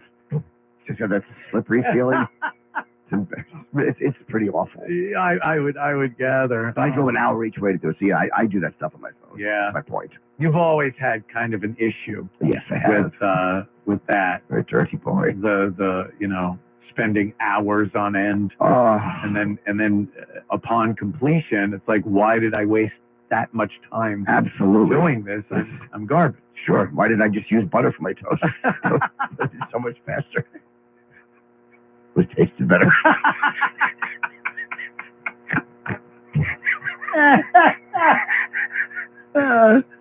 How are you taking to married life? Because it is, you were an independent kind of guy. Sure. For a lot of you had roommates, Florentine and whatnot. But marriage is that's a big thing. Sure. Yeah, and you had all your stuff. Like, I don't know how your wife feels about your Kiss posters Hates and them. memorabilia. How's it going? One word, Gaza. It's okay. A lot of. Is there conflict? There's some. She's hard to communicate with sometimes. She just thinks differently. Like we just don't communicate. But sometimes, but that's every couple I've ever met. Yeah, that is true. I take to it okay. You lived together for a while though before getting married. Very pandemic, yeah. And that I think that's essential. Yes, it is. I don't understand meeting someone through the courting process, and then you date. And then you marry, and all of a sudden, you're living together, and now you're learning just horrible things about the other person. Yeah, like I get a kick out of not flushing. She doesn't think it's funny. I'm like, come on now. Joker cleared the lid. You turn the lights off when she goes in? No, because I don't want to know what she's doing there. Because God forbid I walk in too late. I can't turn the lights off because my bathroom has a door that has glass. So it would be ineffective because you can see. Yes. It's kind of like an opaque glass. Like one of those old school, like a vent window at the top of the. Yes. Oh, okay. Yeah, but it's not that bad. You know what? I like it. She's messy. Yeah. There's two of us, so my place is messier. But it's nice. Are you a family. clean guy though? You like things organized. I was in my way. I had my ways. Were you? Yeah, like I have my ways. I like everything organized a certain way. I like to do whatever I want to do. Yeah. Jim's house was like a museum. Kind of, yeah. Oh, no, I know. I was at the last place, I think, and then this place, obviously. And this place isn't as nuts. No. You're not as crazy as you were with your memorabilia. But there's a lot of stuff there, boxing gloves and photos. But it's not every photo that you've ever taken on hanging on the wall. No, I just have some posters of Kiss stuff in museum glass. I mean, literally the frames are worth more than the posters. Yeah. But it's nice having someone to go home to. Like, I'll go home after I'll see her. It's fine. Yeah. I love her, so it's easy. Yeah, okay. It's not easy. I get it. Yeah, there's challenges. Sometimes. Yeah. Sometimes you like it. Other times I'm not sure. Argument. Yeah. Something like that. Yeah. I just think back to that white Bronco and like, yep. Sure. Surely. Do you give in on arguments a lot just to make it stop?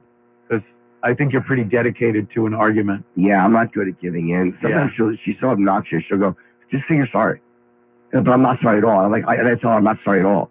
And she goes, just say you're sorry. I'm like, I'm sorry. And she goes, I'm sorry too. And that's the end of it. Wow. She can end things like that. We're all still with it. It does. But you're mad still. It goes away though, because then we're done fighting. Yeah. So it is. She's better at ending an argument than I am. I hate the idea of makeup sex because it's like you're still insanely mad. The argument's over. I'm sorry, I did this, or let's work this out, or something. And then you're supposed to want to have some physical stuff with some sex. Yeah. I'm still not happy. Yeah, because then she and I are just going to wind up arguing over the last Blue Chew.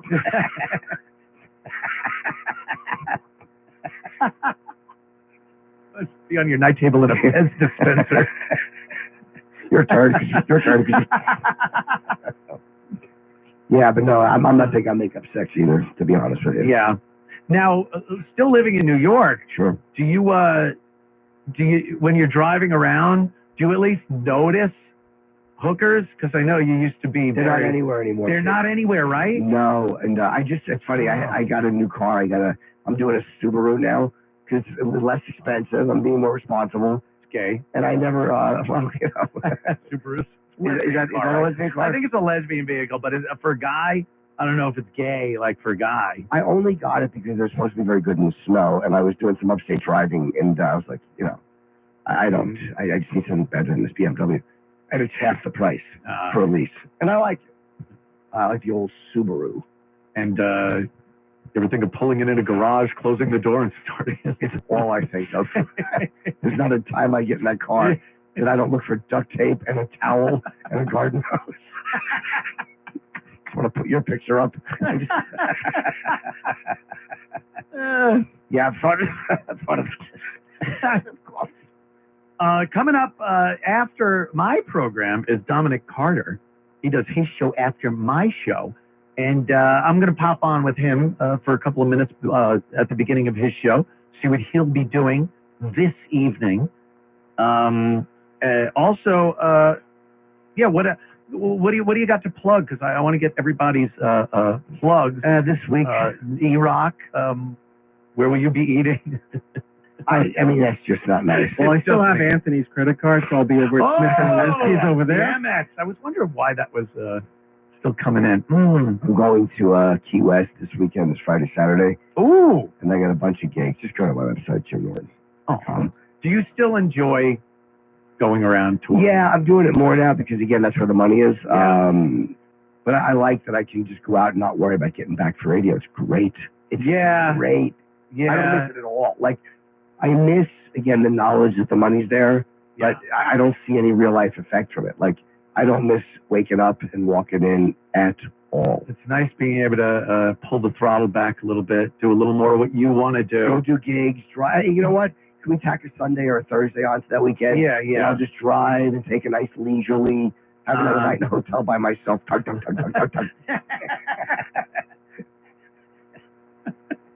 Yeah, I was talking about how I went and got myself a job. You did? I was doing my podcast. I'm having fun. And then it was like, yeah, I'll do that. That sounds cool. And I'm having a great time. I love doing this. Yeah. And, but I'm like, yeah, I got a job. I went and got myself a goddamn job. Yes, you did. So, but I'm digging it. I like this. It's fun. The people here are really cool. Yeah. And the ability to do it, technology over the past few years. Crazy. You used to have like equipment at your house. It was insane. Yeah. ISDN lines. I'm not going to get into it, but it was very complicated.